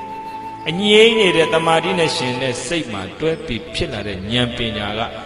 အတွေးကြည့်ကြည့်ရုပ်ကြည့်ကြည့်နာမ်ကြည့်ကြည့်ထွင်းဖောက်ကြည့်တဲ့အခါတပ္ပေသင်္ခါရအနိစ္စဖြစ်လာပြီးရင်မွေးလာပြီးရင်မမြဲတာကိုအဲ့ဒီကြမှာတကယ်နားလည်ပါငယ်ငယ်ရွယ်နဲ့နားလည်သွားရင်ပြိဿကြည့်လို့ငယ်ငယ်ရွယ်နဲ့အပူမတက်တာဟုတ်လားအမြင်မှားလို့ပူရသည်အမြင်မှန်ရင်အေးပါမည်ဟုတ်ပြီလားအဲကြောင့်ငယ်ငယ်ရွယ်ကျောင်းသူကျောင်းသားတွေတို့ကျောင်းပိတ်ရတယ်မှာဓမ္မသင်တန်းတွေလက်တွေ့ကြကြပို့ချပေးဖို့စိတ်ကူးရည်ရွယ်ချက်တွေရှိတယ်ဓမ္မယုံကြီးကိုင်းလုံအပ်ပေးလိုက်ကြပါဦးအဲ့တော့ဦးစင်းစိတ်ကူကတော့အခုလှုပ်လို့ရတယ်လို့လှုပ်ပြီးတော့ခုံပတ်မိပြီဆိုရင်လုံအပ်ပေးဖွဲ့တယ်နဲ့အဲ့ထက်မှာမြေတွေဖိုးမယ်ကြောက်တွေဖိုးမယ်ပြီးရင်ရေလောက်ရေလေးဖြန်းလိုက်ပြီးဆောင်းလိုက်အဲ့ဒီလိုမျိုးအခါမီအောင်တော့ကြိုးစားနေပါတယ်အဲ့ဒါမှအများစုပေါင်းတရားအထုတ်လို့ရမှာခုတော့ရောက်ဖူးတဲ့သူတွေသိတဲ့အတိုင်းပဲဆွမ်းစားကြောင်းဇယကလေးကနှစ်ဖွဲ့သုံးဖွဲ့လောက်ထိုင်လိုက်ပြည့်သွားတာကလေးတွေကိုတရားစခန်းဓမ္မသင်တန်းလှုပ်ပေးခြင်းတာအဲ့နေရာနဲ့ခက်နေပြီလို့လူငယ်တွေအတွက်ပိုအရေးကြီးနေပြီလူငယ်တွေကိုစိုးစိုးစီးစီးမိဘတွေလည်းဉာဏ်အမျှော်အမြင်ကြီးကြီးနဲ့ဗုဒ္ဓတရားတော်တွေနဲ့နီးအောင်လမ်းမညွှန်နိုင်ရင်တန်ဃာတော်များဆရာများကလည်းပဲဒီလူငယ်တွေရဲ့အည်ချင်းတွေကောင်းမွန်တဲ့ဘက်ရောက်အောင်လမ်းတဲ့မပေးနိုင်ရင်ဘီယာဆိုင်တွေများလာပြီအရက်ဆိုင်တွေပေါ်လာပြီတတိတပက်တရားဆိုလာပဲတစ်ဖိတ်တစ်ခွက်ဘယ်လောက်တော့တစ်ဖိတ်တစ်ခွက်က200ရန်တစ်ပက်ကဘယ်လောက်ဆိုဒီဘုန်းကြီးတော်တော်စတ်စုတယ်လုံးမနေနဲ့ဓမ္မဂတိကဆိုတော့စတ်စုရတာပဲဩ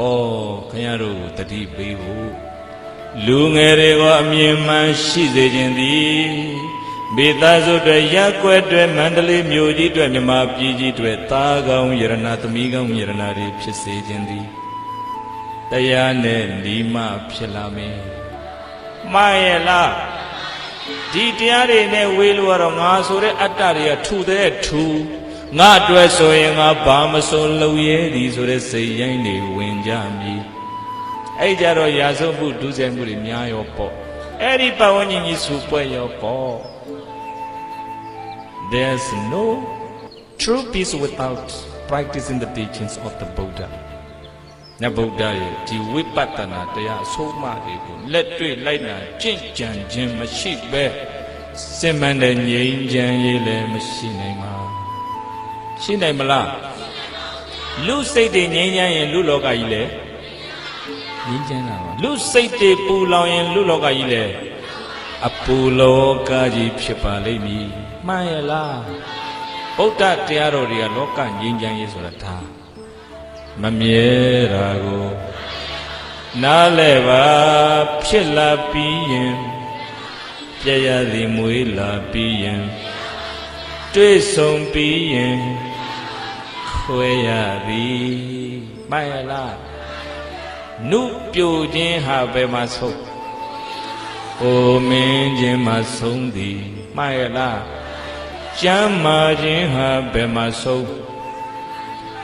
ရှားနာခြင်းမှာဆုံးလိမ့်မည်အသက်ရှင်ခြင်းဟာဘယ်မှာဆုံးဖယားတော်ရှောင်လို့လွတ်တလားမလွတ်ဘူးစရာဓမ္မတုတ်ဆိုတာရှိတယ်အဲ့တော့မြတ်စွာဘုရားတာဝတိပြည်ကပုဗ္ဗာယုံကျောင်းမကြီးဝိတာခာဆောက်လုပ်လူဒန်းထားတဲ့ပုဗ္ဗာယုံကျောင်းတွေကဝိတာခာရဲ့ပြတ်တတ်ကျောင်းမှာသတင်းသုံးနေတဲ့ချိန်ပေါ့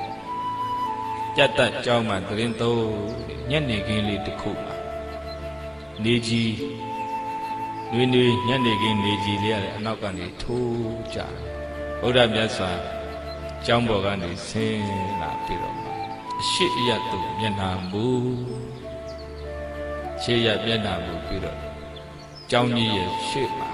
အဲ့နေကြီးညနေခင်းနေကြီးလေးထိုးကြနေတဲ့အချိန်ရှေ့ဘက်မျက်နှာမူကျောဝသင်္ကန်းကိုตาလေးချနေစာလှုံလာဘုရားဘာလှုံတော့အဲ့ဒီအချိန်မှာညီတော်အာနန္ဒာကမြတ်စွာဘုရားနဲ့ချစ်ကပ်လာပြီးတော့မှဗုဒ္ဓရဲ့ခန္ဓာကိုယ်ကိုဆုပ်နေပြီးတော့ပြုစုပါတယ်။ဦးမင်းမိပေါ့အဲ့ဒီချိန်မှာဗုဒ္ဓသင်္ကန်းတော်လေးပခုံးကနေရှော့ချပြီးနေစာလုံနေတုံးမှာခြေစုပ်လက်နဲ့ပြုတ်ပေးရင်းနဲ့ညီတော်အာနန္ဒာမျက်လုံးပြူရှာသည်အော်ကျင်းများစွာနဲ့ဘယ်လိုလျှောက်ကြလဲဆိုတော့ဗန္ဒီဘုံတော်ကြီးမားတော်မူပါသောမြတ်စွာဘုရားဣသရိယံအံ့ဩဖို့ကောင်းပါ၏ဘုရားအဘုဒ္ဓမဖြစ်ဘူးမြတ်ထူးကဲလာပါ၏မြတ်စွာဘုရားဘဂဝါတော်မြတ်စွာဘုရားရှင်ကိုယ်တော်မြတ်ကြီးဤသဝိဝန္နောအယေအရှင်သေနပရိသုဒ္ဓောအရင်တို့ငါလိုမစင်ကြယ်တော့ပြီဘုရားနာပရိယောဓာတော်အရင်တို့ငါလိုမတောက်ပါတော့ပြီမြတ်စွာဘုရားဘုရားရဲ့အရေးတော်တွေညှိုးနေတာဘူးအရင်တော့ကလို့ဖြူစင်တောက်ပမှုမရှိတာကြီးအံ့ဩနေတယ်ညီတော်အာနန္ဒာမတူပါလေနာပရိယောဓာတော်ရင်တော့ငါလိုဖြူစင်တောက်ပမှုမရှိတော့ပြီဖေဟာဣသရိယံအံ့ဩဖို့ကောင်းလိုက်တာဘဂဝါတော်မြတ်စွာဘုရားရှင်ဤတပ္ပန္တိလုံးစုံကုန်သောဂတ္တန်ဤခန္ဓာကိုယ်တော်တွေကလည်းသိထီလာနိရောရဲရဲဖြစ်လာပြီလဲအိုကြီးနဲ့တူလာသည်အိုလာရင်ဘာနဲ့တူတော့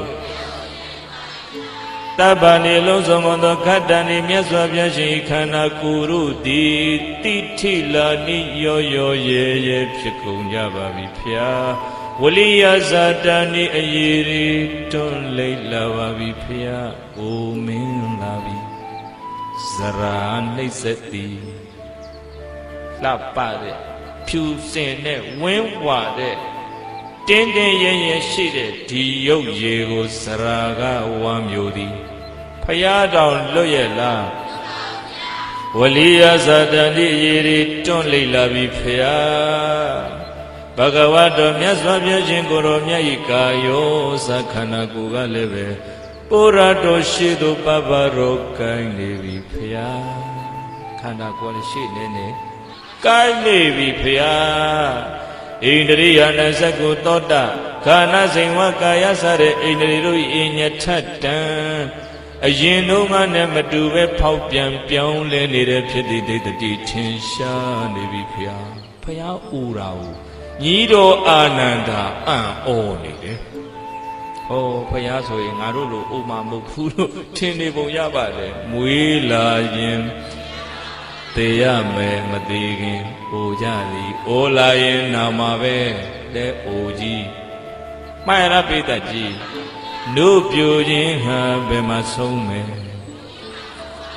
အိုမင်းခြင်းမှာဆုံးလိမ့်မယ်အသက်ရှည်ခြင်းဟာဘယ်မှာဆုံးမယ်တည်ခြင်းမှာဆုံးမယ်တဲ့တည်တာတော့ဘယ်သူမှမလွတ်ဘူးပါရလားပိဋကကြီးအိုရာကိုလွတ်ရဲ့လားအေးတည်တော့တည်ကြတာကြီးပေါ့တည်ပုံတော့မတူဘူးတည်ပုံတူရဲ့လားတချို့ကပြုံးတည်တယ်တချို့ကမဲ့တည်တယ်တချို့ကဝိပဿနာအထုတ်ထားလို့အာဟုလေးရှိတဲ့သူကသေဂန်ဒီနှိမ့်ဆက်တဲ့ရုပ်ဖောက်ပြန်နှိမ့်ဆက်တဲ့ယောဂဝေဒနာကိုသူအထုတ်နေကြတရားလေးနဲ့လှုပ်ရှားနေတဲ့စိတ်ကိုတီးပြီးတော့စိတ်ကိုငြိမ်အောင်တမာရိထူတောင်တိဆောက်ပြီးမှအဲ့ဒီရုပ်ဖောက်ပြန်နှိမ့်ဆက်လို့စိတ်မှာခံစားတဲ့ဒုက္ခဝေဒနာဘာဝေဒနာဒုက္ခဝေဒနာဆင်းရဲတဲ့ခံစားမှုကိုဝိရိယမာနောဝခံစားသည်ရှိတော်လည်းပဲဝခံစားတုံခံစားစေခံစားကြိုက်မှာဒုက္ခဝေဒနာဆင်းရဲတဲ့ခံစားမှုကိုဝိရိယမိတိ ခံစားနေဤဟု၍ပါဇာနာတိစိတ်ထဲပြန်ကြည့်သိနေပါဘယ်ထဲပြန်ကြည့်ဝမ်းနေတဲ့စိတ်တွေဖြစ်ရင်သိပါဆင်းရဲတဲ့စိတ်တွေဖြစ်ရင်လည်းသိပါဝမ်းသာတဲ့စိတ်တွေဖြစ်ရင်သိပါပျော်တဲ့စိတ်တွေဖြစ်ရင်လည်းသိပါသိလိုက်ရင်မြဲတာလားမမြဲတာလား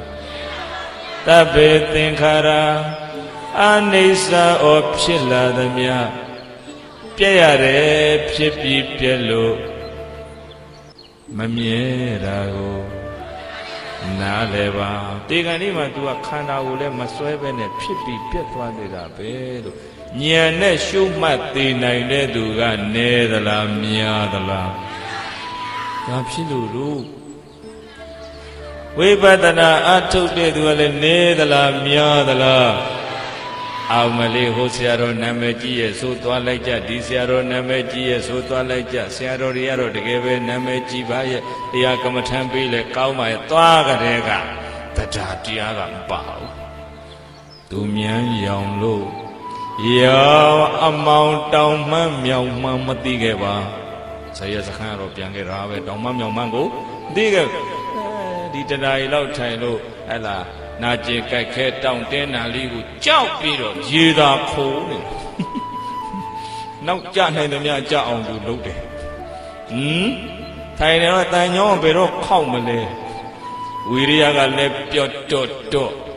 တတိကလည်းပေါ့တော့တော့ဘယ်လိုလုပ်တမာတိရှိမလဲ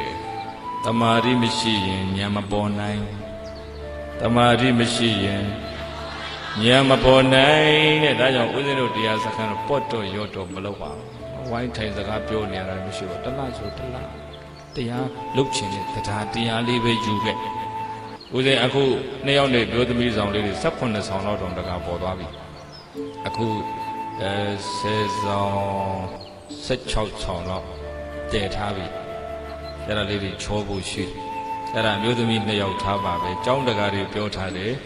နော်တရားအတွက်ကိုယ်တိုင်လာအထုတ်တဲ့ခါလေအရင်ဘာမှယူလာစရာမလိုတော့ဒီမှာခြေနှောင်တစ်လုံးခြေနှောင်နှလုံးခေါင်းနှလုံးကြိတ်ခဲနှစ်ခုစောင်းလေးနှစ်ထည့်ဟုတ်ပြီလားနောက်ဆုံးသွားတိုက်စီသွားတိုက်တယ်ရေချိုးကွက်ကစားဘာမှမလိုဘူးအဲ့လိုမျိုးတရားစခန်းလုပ်ချင်တာကျုပ်ဖွင့်ရခင်ဗျားတို့ဝင်ကြီးမတောင်းဘူးရှင်းရှင်းပဲဝင်ကြီးလည်းမတောင်းဘူးပေါ့ပေါ့ရောလို့ရင်တော့ပြန်ပြီတော့ပဲကြတော့ဟုတ်ပလားတရားအားထုတ်လို့တဲ့တရားနဲ့ကိုယ်ဘဝလေးကိုတလားဆိုတလားဆဲဆိုဆဲရဲ့ငြိမ်းအေးအောင်နေတဲ့နည်းလေးငါသွားသင်ကြည့်မယ်ဒီတရားလေးတစ်ခုလေးယူလာခဲ့နော်အခါတွင်းတို့တင်းညံတွင်းတို့ဘာလို့ဆိုတော့များမှာပေါ့မများရင်တော့အေးလေးတွေပါလိုမှာပေါ့တကယ်တလားတရားစကားဆိုဝါတွင်းကာလအစမယ်လူဦးရေကန့်သက်ခြင်းနဲ့ပဲလက်ခံနိုင်အောင်မှာပါဒါရလို့လဲဆိုတိဆောက်ဆဲကာလဆိုတော့အလုပ်တွေများတကယ်တော့တရားစခန်းကြရင်ဥစဉ်အလုပ်တွေရပ်ထားခြင်း10ရက်လောက်ဆိုရင်တော့ရပ်လို့ရဟိုပြီးခဲ့တဲ့ဝါတွင်10ရက်စပြီးလုပ်ပါလေကျောင်းတွင်နဲ့အပြင်အသိမပါပါဘူး2ယောက်ပဲပါပါတယ်ဟုတ်တလာကြီးကြတော့ဓမ္မယုံကြီးကဟိုဝင်ငွေရှိလူသူရှိဆက်လောက်ရမှာဆိုတော့ဒါကြီးမြန်မြန်ပြီးမှအများအထိုးလို့ရမှာဘူးတကယ်တော့အလုပ်တွေအကုန်ရပ်မှာကောင်းတာအဲ့တော့အများကြီးလက်မခံသေးဘူး30သို့မဟုတ်50လို့မှန်းပါတယ်ဘာမှအဲ့လိုခံဖို့ကြယူလာစရာမလိုတခုတည်းတရားတရားလေးယူခဲ့ပါပါဠိတော်မြတ်စွာဘုရားဟောတဲ့တရားတွေကငါကိုယ်တိုင်ကိုယ်ကြတကယ်တရားတရားနဲ့ကြိုးစားအားထုတ်ကြည့်ရင်ငါစိတ်နှလုံးငြိမ်းအေးမှုကိုအတိအကျသေချာပေးနိုင်တဲ့တရားလို့တရားပေါ်ယုံကြည်တဲ့တကယ်လုတ်ချင်တဲ့တရားတရားလေးပါလာရင်ဒီဘုန်းကြီးမရှိရင်ထွက်ဟောပြီးစားစရာရှာပေးပါမယ်အခုစံနေစုထားပြီးဟုတ်ပြီလားတရားစကားကြရင်တော့ဥစဉ်ဟိုလိုစွန့်တကာကွန်းတကာလည်းဒီလိုနေစဉ်ကြီးလို့မရှာဘူးစိတ်ကူးတယ်တလာကြီးဆိုလို့ရှင်ပဲလွဲမှာလေအဲ့တော့ဟိုဆံလုံလောက်တယ်ဆိုရင်ဆံမလိုဘူးဆံလူကြမလိုဘူးစီလိုရင်စီလိုမဲ့စီလူရင်လူဟင်းနေတိုင်းဖန်တီးပေးဖို့ရဟင်းတွေလူချင်းလူဒါပဲအဲ့တလအတွင်းမှာကိုယ်အစဉ်ပြေတဲ့ရဲ့လာကတ်ချင်တယ်လာကတ်လိုက်အဲ့လိုလုပ်ဖို့စိတ်ကူးပါဝါဆိုတဲ့နေ့ကစပြီးတော့ ဝါကောင်လပြည့်တီတလဖြစ်မယ်နော်အဲ့တော့နောက်ကြရင်တော့ပေါ့ဝါကလှည့်ပြန်ဟုတ်မလားပိဿကြီးအေးဥစဉ်စဉ်းစားကြည့်တယ်လူတွေလို့တရားနဲ့ဘယ်တော့ဝေးလာပြီလဲဆိုဘဝရဲ့ဝတ်တရားတွေကလည်းရှုပ်ထွေးလာပြီအလုပ်တွေကတော့ဒီတဲ့ရှုပ်လာမှာပါပဲရှုပ်လာအောင်မှာခစ်ကြီးကိုကရှုပ်တဲ့ခစ်ကြီးမှန်လားသိပ္ပံနဲ့ဤပညာကလည်းဝယ်စရာတွေတီထွင်ပေးတာမများလားများလားလူအပ်တာထက်ကိုပိုးနေပြီအဲ့တော့ဝယ်ဖို့ပတ်စံခမရတို့ရှာလေသူ့မှာရှိရင်ငါမှလည်းရှိအောင်မဆိုတဲ့ competition ပြိုင်ဆိုင်မှုတွေကလာတယ်လာဘူးလားအဲ့ဒါရအောင်ရှာလေဝယ်ဖို့ကောင်းတဲ့နည်းနဲ့ရှာမလားမကောင်းတဲ့နည်းနဲ့ရှာမလားဟုတ်တဲ့နည်းနဲ့ရှာမလားမဟုတ်တဲ့နည်းနဲ့ရှာမလားဘယ်လိုရှာတာများတယ်ကိုယ့်အကိုစဉ်းစားဒါတော့လူလောကထဲနေတဲ့တက္ကဒကမတွေပူတိမှာပေါ့အလုတ်တွေရှုပ်လာတော့တရားနဲ့ဝေးမလာဘူးလားတပတ်ကလေးဆယ်ရက်ကလေးအလုတ်တွေရက်ခဲ့ဖို့တောင်လွယ်ရလားဩနောက်တစ်ချိန်မှနေစရာလဲပေးပါမယ်စားစရာလဲကြွေးပါမယ်တရားလဲပေးမယ်စိတ်ကလေးကိုငြိမ်းအေးအောင်ထားပြီးဒီတရားလေးကျင့်သုံးပြီးနေပါလို့ဆိုတာမနှဲရှာယူရမယ့်အနေထားမှာရောက်သွားလိမ့်မယ်မမြဲတာကိုနားလဲပါ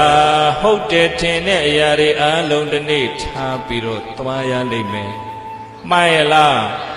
ငါပိုင်တဲ့အရာတွေအလုံးကိုတစ်ချိန်တစ်နေ့မှထားခဲ့ရမယ်သဘောပေါက်လားငါချစ်တဲ့သူတွေငါကိုချစ်တဲ့သူတွေနဲ့တစ်နေ့မှခွဲချိန်တန်ကခွဲကြရမယ်မမြဲတာကိုနားလဲပါအဲ့ဒါနားမလဲလို့တရားကြိုလုံးနဲ့သေခံနေတော့မဲ့သေးတယ်တချို့အန်ကျိတ်တောက်ခောက်ပြီးသေကြတာလို့ရှိဘူးလားသေခံနေမှအဝေးရောင်နေဟိုသားမလားဒီသားမလားစွဲသေးတာလည်းမရှိဘူးလားလောဘနဲ့သေပြိတ္တာပြီးမကြွမလော့ကြတာလေလောဘနဲ့သေလို့ဘာနဲ့သေလို့တော့ဒါကြောင့်ပိဋကကြီးသေတာတော့တူတယ်သေပုံကတူတချို့ကကောင်းတဲ့ကံကမ္မနမိတ်ဂတိနမိတ်နော်လူဘဝမှာတန်ဖိုးရှိအောင်နေခဲ့တယ်ကိုတတ်တဲ့တော့အများအကျိုးလဲဆောင်ရွက်ခဲ့တယ်ကိုမိသားစုအကျိုးလဲဆောင်ရွက်တယ်အကုသိုလ်နည်းအောင်နေတယ်ညာကျိုးရှိမဲ့ကုသိုလ်လုပ်ငန်းတွေကိုဖြူစင်တန့်ရှင်းတဲ့စိတ်နဲ့လုပ်ခဲ့တယ်ဒီကံนี้တော့ဒီကောင်းမှုလေးတွေအာရုံပြုပြီးတော့သူ့စရိုက်ကောင်းမှုတွေများများပြုခဲ့တဲ့သူတွေဒီကံนี้နှလုံးသွင်းကောင်းတာပေါ့နှလုံးသွင်းကောင်းတဲ့စိတ်နဲ့သိရင်ကောင်းတဲ့ဘုံဘဝရောက်မှာပေါ့နှလုံးသွင်းမှားပြီးတော့များအကုသိုလ်ကံကမ္မနမိတ်ဂတိနမိတ်နှလုံးသွင်းသိပြီးလောဘနဲ့သိတကယ်ရှိတယ်ယုံလားမယုံရင်တွေ့ပြီမယ်လားခဲ့ပိဋကကြီးတို့ပစ္စည်းဆွဲသေးလို့ပစ္စည်းနဲ့မလွတ်မကျွတ်တဲ့ဟာတွေရှိတယ်ပိဋကကြီးတို့လူဆွဲသေးလို့တူဆွဲသေးလို့တူနာမခွာနိုင်တဲ့ဟာတွေရှိတယ်ရေစက်လိုက်ချပေးရတာကိုပဲ2ကြိမ်3ကြိမ်ရှိနေပြီအဲသူတို့ကသွားမေးကြည့်ပြီတော့ပိဋကတို့ရေအဲ့ပိဋကဆိုတာမှလည်းပိဋကဝတ္ထုတွေဖတ်ကြည့်အမျိုးမျိုးရှိတယ်အဲ့ထဲကနေမှပရဒတ္တုပဇီဝီပိဋကဆိုတာသူတို့ကိုရည်စူးပြီးတော့သူတို့ကိုကြံရည်သူများကရည်စူးပြီးတော့ကောင်းမှုကုသိုလ်တွေပြုအမြအတမ်းပေးဝေမှာကိုညှော်လင့်ဆောင်စားနေရတဲ့ပိဋကမျိုးတွေရှိတယ်အဲ့ဒီပိဋကဘုံဘဝများသေကံဤစိတ်နှလုံးသွင်းမှပြီးရောက်သွားခဲ့ရင်ကျွတ်ကြပါစေလွတ်ကြပါစေချမ်းသာကြပါစေလို့ဒါတွေလောက်တာဗျာအခုဒီတရားပွဲရလဲအဲ့ဒါရည်စူးတာမဟုတ်လားသူတို့ပိဋကဘဝမရောက်လို့အဲ့လာကုသိုလ်ကောင်းမှုအာယုပြုတလုံးသွင်းကောင်းတဲ့စိတ်နဲ့တည်လို့ကောင်းတဲ့ဘဝရောက်ရင်လည်းဒီကုသိုလ်ကိုမရဘူးလားကိုကအရင်ရတာပါပြီးမှသူတို့ကိုရည်စူးပြီးအမျှဝေရတာသူတို့ကမျော်လင့်နေလို့တာတုခေါ်နိုင်ရင်ကိုကအဝတ်ထဲလူပြီးအမျှဝေသူတို့မှအဝတ်ထဲရကိုကစားစရာဆွန်းဘောဇင်များလှူတန်းကြွေးမွေးပြီးတော့အမျှဝေသူတို့မှစားစရာရအဲ့ဒီလိုရည်စူးပြီးတော့အမျှဝေရတာပေတဥဒိဋ္ဌဒါနာလို့ခေါ်ဘာဒါနပေတဆိုတာအဲ့ဘဝဟောင်းကဆွေဟောင်းမျိုးဟောင်းတွေကိုဒီဘဝကသေဆုံးသွားတဲ့ဆွေမျိုးမိတ်သင်္ကာများကိုကုသိုလ်ကောင်းမှုဖို့မျှော်လင့်နေတဲ့ပြိတ္တာတွေကိုပေတခေါ် ပရဒတ္တုပဇီဝီဒိဋ္ဌာလို့ခေါ်တယ်။ဥဒိဋ္ဌဆိုတာအခုပြုတဲ့ကုသိုလ်သူတို့ကိုရည်ညွှန်းတာ။ဒါနဆိုတာကအလူပေးတာပေးပြီးမှသူတို့ကိုအမြဝေရာအဲ့တော့ငါဘလို့သိမလဲကျူစင်းသာမမြဲတာကိုနားလဲပါနားမလဲရင်သေကနိမအစွဲထူလိုက်ပြီမှားရလားမမြဲတာကိုနားလဲအောင်ကြိုးစားပါအားထုတ်ပါနားမလဲရင်သေကနိမသေမင်းနဲ့စိတ်ခင်းရတဲ့ခါရရူအာနာစည်းစိမ်ဥစ္စာအာကိုလို့မရပါကြောက်လန့်ပြီးတော့တွန့်ဆုတ်ပြီးတော့အန်ကြိတ်တောက်ခောက်သေးရင်တော့ကောင်းရရောက်မလားမမြဲတာကိုနားလေဘုရားဘာအားထုတ်ရမှာတော့အဲ့တော့မွေးလာရင်တော့အိုးမှာပါပဲအဲ့ဒါနုပြိုခြင်းကဘယ်မှာဆုံးမှာအခုမြတ်စွာဘုရားတောင်အိုရင်းဘေးကလွတ်ရဲ့လားညီတော်အာနန္ဒအံဩယူရသည်တအံ့တော်နဲ့ခြေစုပ်လက်နဲ့နောက်ကျောလေးတွေပုတ်တက်ဆုံးနေပြီးရင်လျှောက်ထားတော့မြတ်စွာဘုရားကအာနန္ဒငါဘယယထံတော်ပါမခါစားလိမ္မာညီဘအာနန္ဒဧတံဝဇနသင်လျှောက်ထားတဲ့စကားဟာဧဝံသစ္စာအမှန်ပဲငါဘုရားအိုလာပြီဘုရားလည်းပဲပိဿကြီးတို့မွေးလာတော့အိုရသည်နုပြူခြင်းဟာဘယ်မှာဆုံးမယ်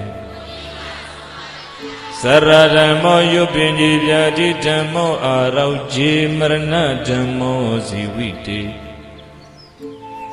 ကြောင်းတက်ရှေ့မှာနေစာလှုပ်ရင်းနဲ့ဘုရားကညီတော်အာနန္ဒာကိုဟောနေတာအာနန္ဒငါဘုရားယထံတော်ပမခါစားလိမ္မာကြီးဘအာနန္ဒာယုပင်ကြီးနုပြူခြင်းသဘောရှိတယ်ဆိုရင်သရဓမ္မောအိုခြင်းသဘောလည်းရှိပါတယ်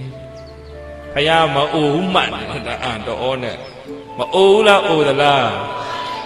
အရေးတွေတွန့်နေပြီဘုရားမိမိန်ကုန်မိမဖြူစင်တော့ပါမတောက်ပါတော့ပါခန္ဓာကိုယ်ဟာရောတိရောရဲဖြစ်လာပြီဘုရားရှေ့သို့အနေငယ်ကိုင်းနေပြီဘုရားဆိုတော့ရွတ်ပင်ကြီးနုပြိုခြင်းသဘောရှိတယ်ဆိုရင်သရဓမ္မောအိုခြင်းသဘောလည်းရှိတယ်အာနန္ဒာဘသူကမိတ်နေဗျာရိဓမ္မောအာရောက်ကြီးနာယောဂကင်းခြင်းသဘောရှိလက်သောဗျာတိဓမ္မောနာခြင်းသဘောလည်းရှိတယ်ဒီဟာတွေဆင်ခြင်ထားမှာနုပြိုတဲ့အရွယ်မှာနုပြိုခြင်းရဲ့လမ်းဆုံးအိုမင်းခြင်းကိုဆင်ခြင်မထားရင်ယုပ္ပနမန္တတတေဘာမန္တုငါငယ်သေးတော့ပဲတရားလှုပ်ရှားမလိုပါဘူးပထမရွယ်မှာ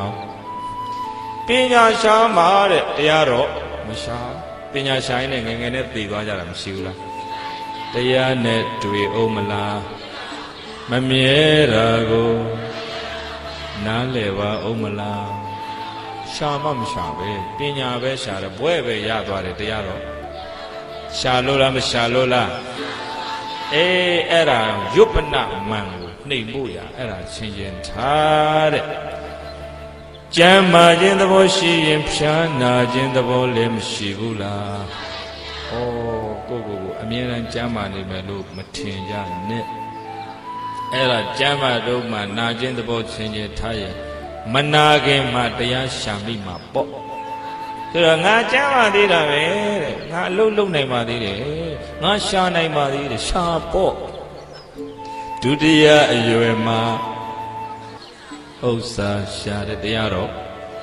မရှာအဲ့တော့ဥစ္စာတော့ရကြရမှာပေါ့တရားတော့မမြဲတာကိုတရားမှမရှာရင်နားလည်ပါဦးမလားနားလည်သင်ပြီဘာအထုံးမှနားလည်မှာတို့အဲ့ဒါ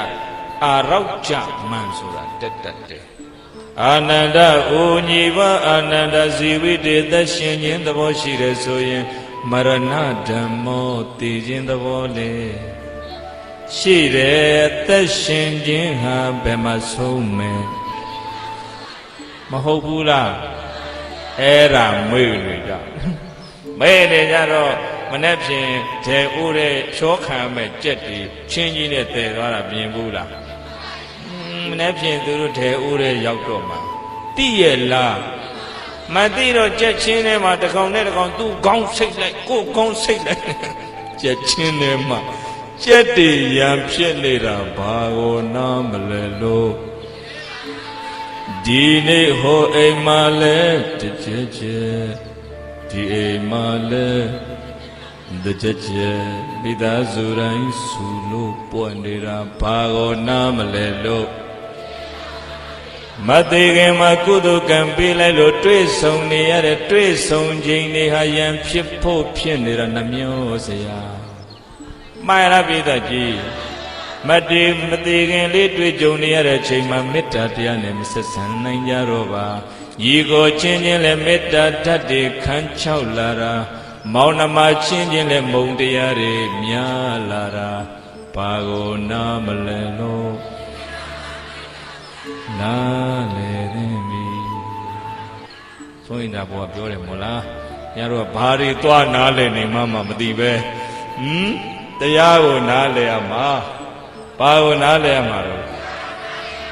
မမြဲတာကိုနားလဲပါတဲ့ဗျအဲ့ဒါနားလဲဖို့မြတ်စွာဘုရားကညီတော်အာနန္ဒာနောက်ကဂုတ်ပိုးလေးတွေဆုပ်ပေးနေကြောကုန်းလေးပွတ်တက်ပြီးပြုစုနေတော့မှဇေဝိတေသက်ရှင်ခြင်းသဘောရှိတယ်ဆိုရင်မရဏဓမ္မောတည်ခြင်းသဘောလေရှိတယ်မတည်ခင်မှာပိဋကကြီးအမုန်းနေနဲ့ဆက်ဆံတာကောင်းသလားမေတ္တာနဲ့ဆက်ဆံတာကောင်းသလားဒါပေမဲ့တရားနဲ့တရားကြည့်တဲ့မျက်လုံးတွေမှာမေတ္တာတတ်တွေခန်းချောက်နေတာဘာကိုနားမလဲလို့နားလေသိပြီအဲ့ဒီအတွက်ဒီတရားဟောတာပါ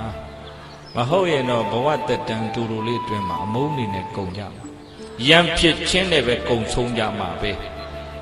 မှန်ရလားပြည့်တတ်ကြီးအဲ့တော့နုပြူခြင်းဟာအိုမင်းရဲ့မှာဆုံးမယ်ညီတော်အာနန္ဒာကိုဘုရားကဟောတာဘုရားကိုယ်တိုင်မအိုဘူးလားမနာဘူးလားဝမ်းတော်လာတဲ့ယောဂရပါသည်ဒါနာခြင်းကလွတ်လို့လားမလွတ်လို့လားသက်ရှင်ခြင်းဟာဘယ်မှာဆုံးမယ်ဘုရားကိုပြည့်တဲ့ကြီးတို့လူပြောတော့မသေးရဘူးလားမွေးလာသမျှတွေ့ဆုံခြင်းဟာဘယ်မှာဆုံးမယ်မေငါဤတပေရလုံးစုံကောင်းသောပြည့်ရည်ချစ်တဲ့သူတွေနဲ့မနာပေငါမျက်နှိုးရတဲ့သူတွေနဲ့နာနာပါဝဝအမျိုးမျိုးသောကြောင်းကြောင့်ရှင်ခွဲခွဲရခြင်းသည်၎င်းဝိနာပါဝဝငါကအရင်ဖြစ်စေသူကအရင်ဖြစ်စေတေခွဲခွဲရခြင်းသည်၎င်းဘဝိတ္တိတနေ့နေ့တွင်မလွဲမသွေဧကမုတ်ချဖြစ်ကိုဖြစ်ရပေလိမ့်မယ်လို့အဘိဓမ္မာမြဲမပြတ်ပိစဝကိတပံကောင်းစွာမသွေစင်ခြင်းနှလုံးသွင်းပြီးတော့နေရမယ်လို့တထာနလိုတော်ဆရာဘုရားရှင်သည်ကထေတိကရုဏာရှိရှုဟောကြားတော်မူခဲ့ပါပေတည်း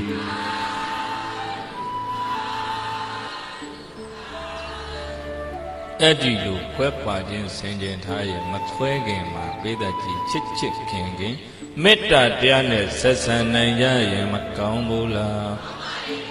ကောင်းတော့ကောင်းတယ်ဒါပေမဲ့ဟိုအိမ်မှာလဲဒီအိမ်မှာလဲ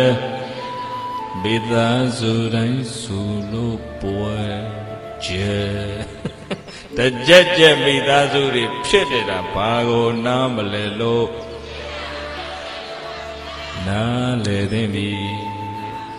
အဲ့ဒါနားလေလာပြီဆိုရင်ခန့်တို့ကျွတ်တို့ဆူတောင်းတဲ့နိဗ္ဗာန်နဲ့လေနီးလာပြီလို့သဘောပေါက်ကြအဲ့ဒီလိုနားလေမှလည်းတယောက်ကျေးဇူးတယောက်ဆက်ရမှန်းသိမယ်ကွယ်လွန်သွားတဲ့သူတွေကိုခုလိုအဲ့ဒါရည်စူးကောင်းမှုပြုတယ်ဆိုတာအဲ့ဒီရှင်တန်စင်တို့ကရှိခဲ့တဲ့ကျေးဇူးတွေကိုအောက်မေ့ပြုတာမှန်လားပြည်သက်ကြီးအဲ့ဒီကုသိုလ်တရားတွေကတော့နိဗ္ဗာန်ရောက်သည့်ထိကောင်းမွန်စွာအကျိုးပေးပါလိမ့်မယ်မမြဲတာကိုတပ္ပေလုံးစုံသောသင်္ခါရယုတ်နံဓမ္မသင်္ခါရတရားတို့သည်အနိစ္စဝတ္တဩမမြဲကြလေကုန်စွာတကား Iti igedo yara jinka kalama pinyaya Vipaddana nya pinya pimpatati kaunso tindin timin yui lava vi Atato gedo vipaddana tia ato piro ti nyine Seita apoma ti sauta de vipaddana nya pinya pin yuktiya nandiya rikhana mase Phip phip pyaung le twa nira ko kaunso tindin timin la de khama Dukhi phit lai piat lai ne naiset nire yaunan dukha thissaတရားပေါ်မှာနိဗ္ဗိန္ဒတိဉာဏ်ကညီငွေလာမယ်။ဘာကညီငွေလာဧတဧသောအဒီလိုယုတ်တရားနံတရားဒုက္ခသစ္စာတရားပေါ်မှာဉာဏ်ဖြင့်ညီငွေလာခြင်းသည်ဝိသုဒ္ဓိယဗုဒ္ဓဘာသာဝင်တွေအလုံးစုတောင်းနေတဲ့ကိလေသာစင်ကြယ်ရာနိဗ္ဗာန်ချမ်းသာဤမေကောရာကြောင့်ရောက်ကြောင်းလမ်းကောင်းလမ်းမှန်ကြီးဖြစ်ပါပေတယ်လို့တထာနလူတို့ဆရာဘုရားရှင်ကိုရောမြတ်ကြီးသည်ကထတိရွှေနှုတ်တော်လေးဖွင့်၍ကျူရင်ဟောကြားတော်မူခဲ့ပါပေတည်း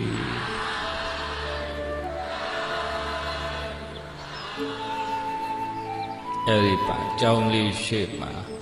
ပြုစုနေတဲ့ညီတော်အာနန္ဒာကိုဘုရားကအဲ့ဒါနားလည်ဖို့ဟောခဲ့တာညီဘွားအာနန္ဒာအသက်100ပဲရှည်ရှည်တဲ့နောက်ဆုံးပဲမှဆုံးတာသိခြင်းမှဆုံးရတာပဲကွယ်တဲ့သိမင်းဆိုတဲ့မရဏမင်းဟာ32ပုံရှိသမျှဘယ်တတ္တဝါကိုမှခြံမထားခဲ့ဘူးတဲ့ခေါ်ချိန်တန်ရင်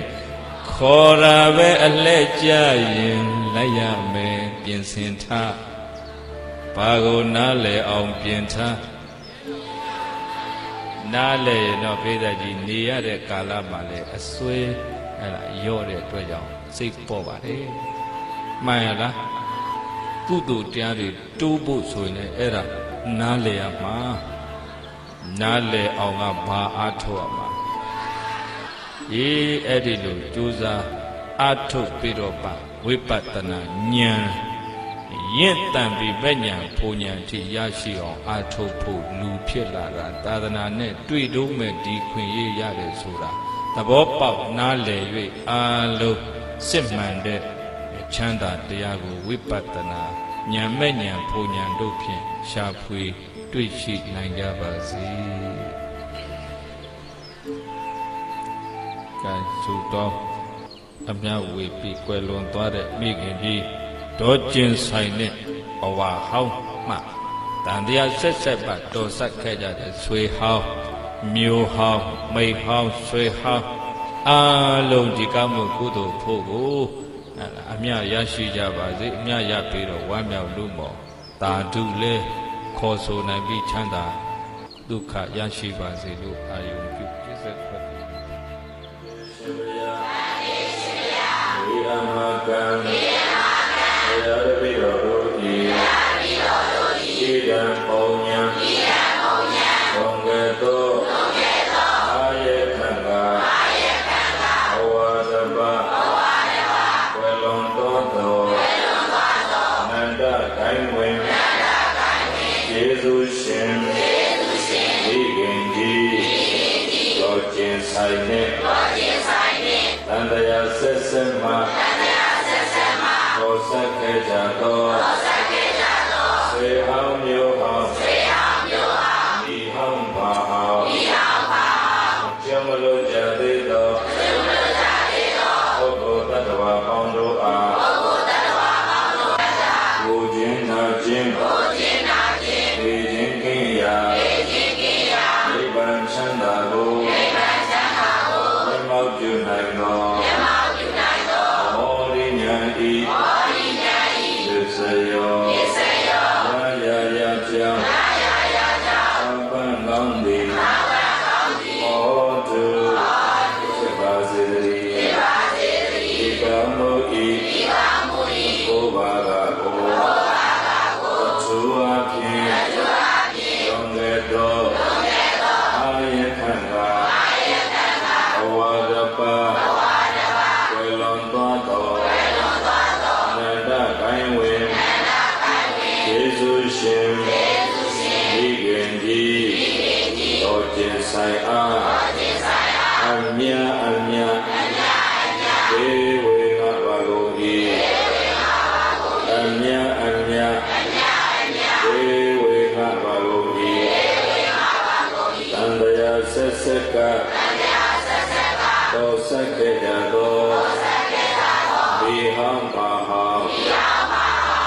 ဟောင်းမျိုးဟောင်းကျွမလို့ကြသေးသောပုဂ္ဂိုလ်တ attva ပေါင်းတို့အား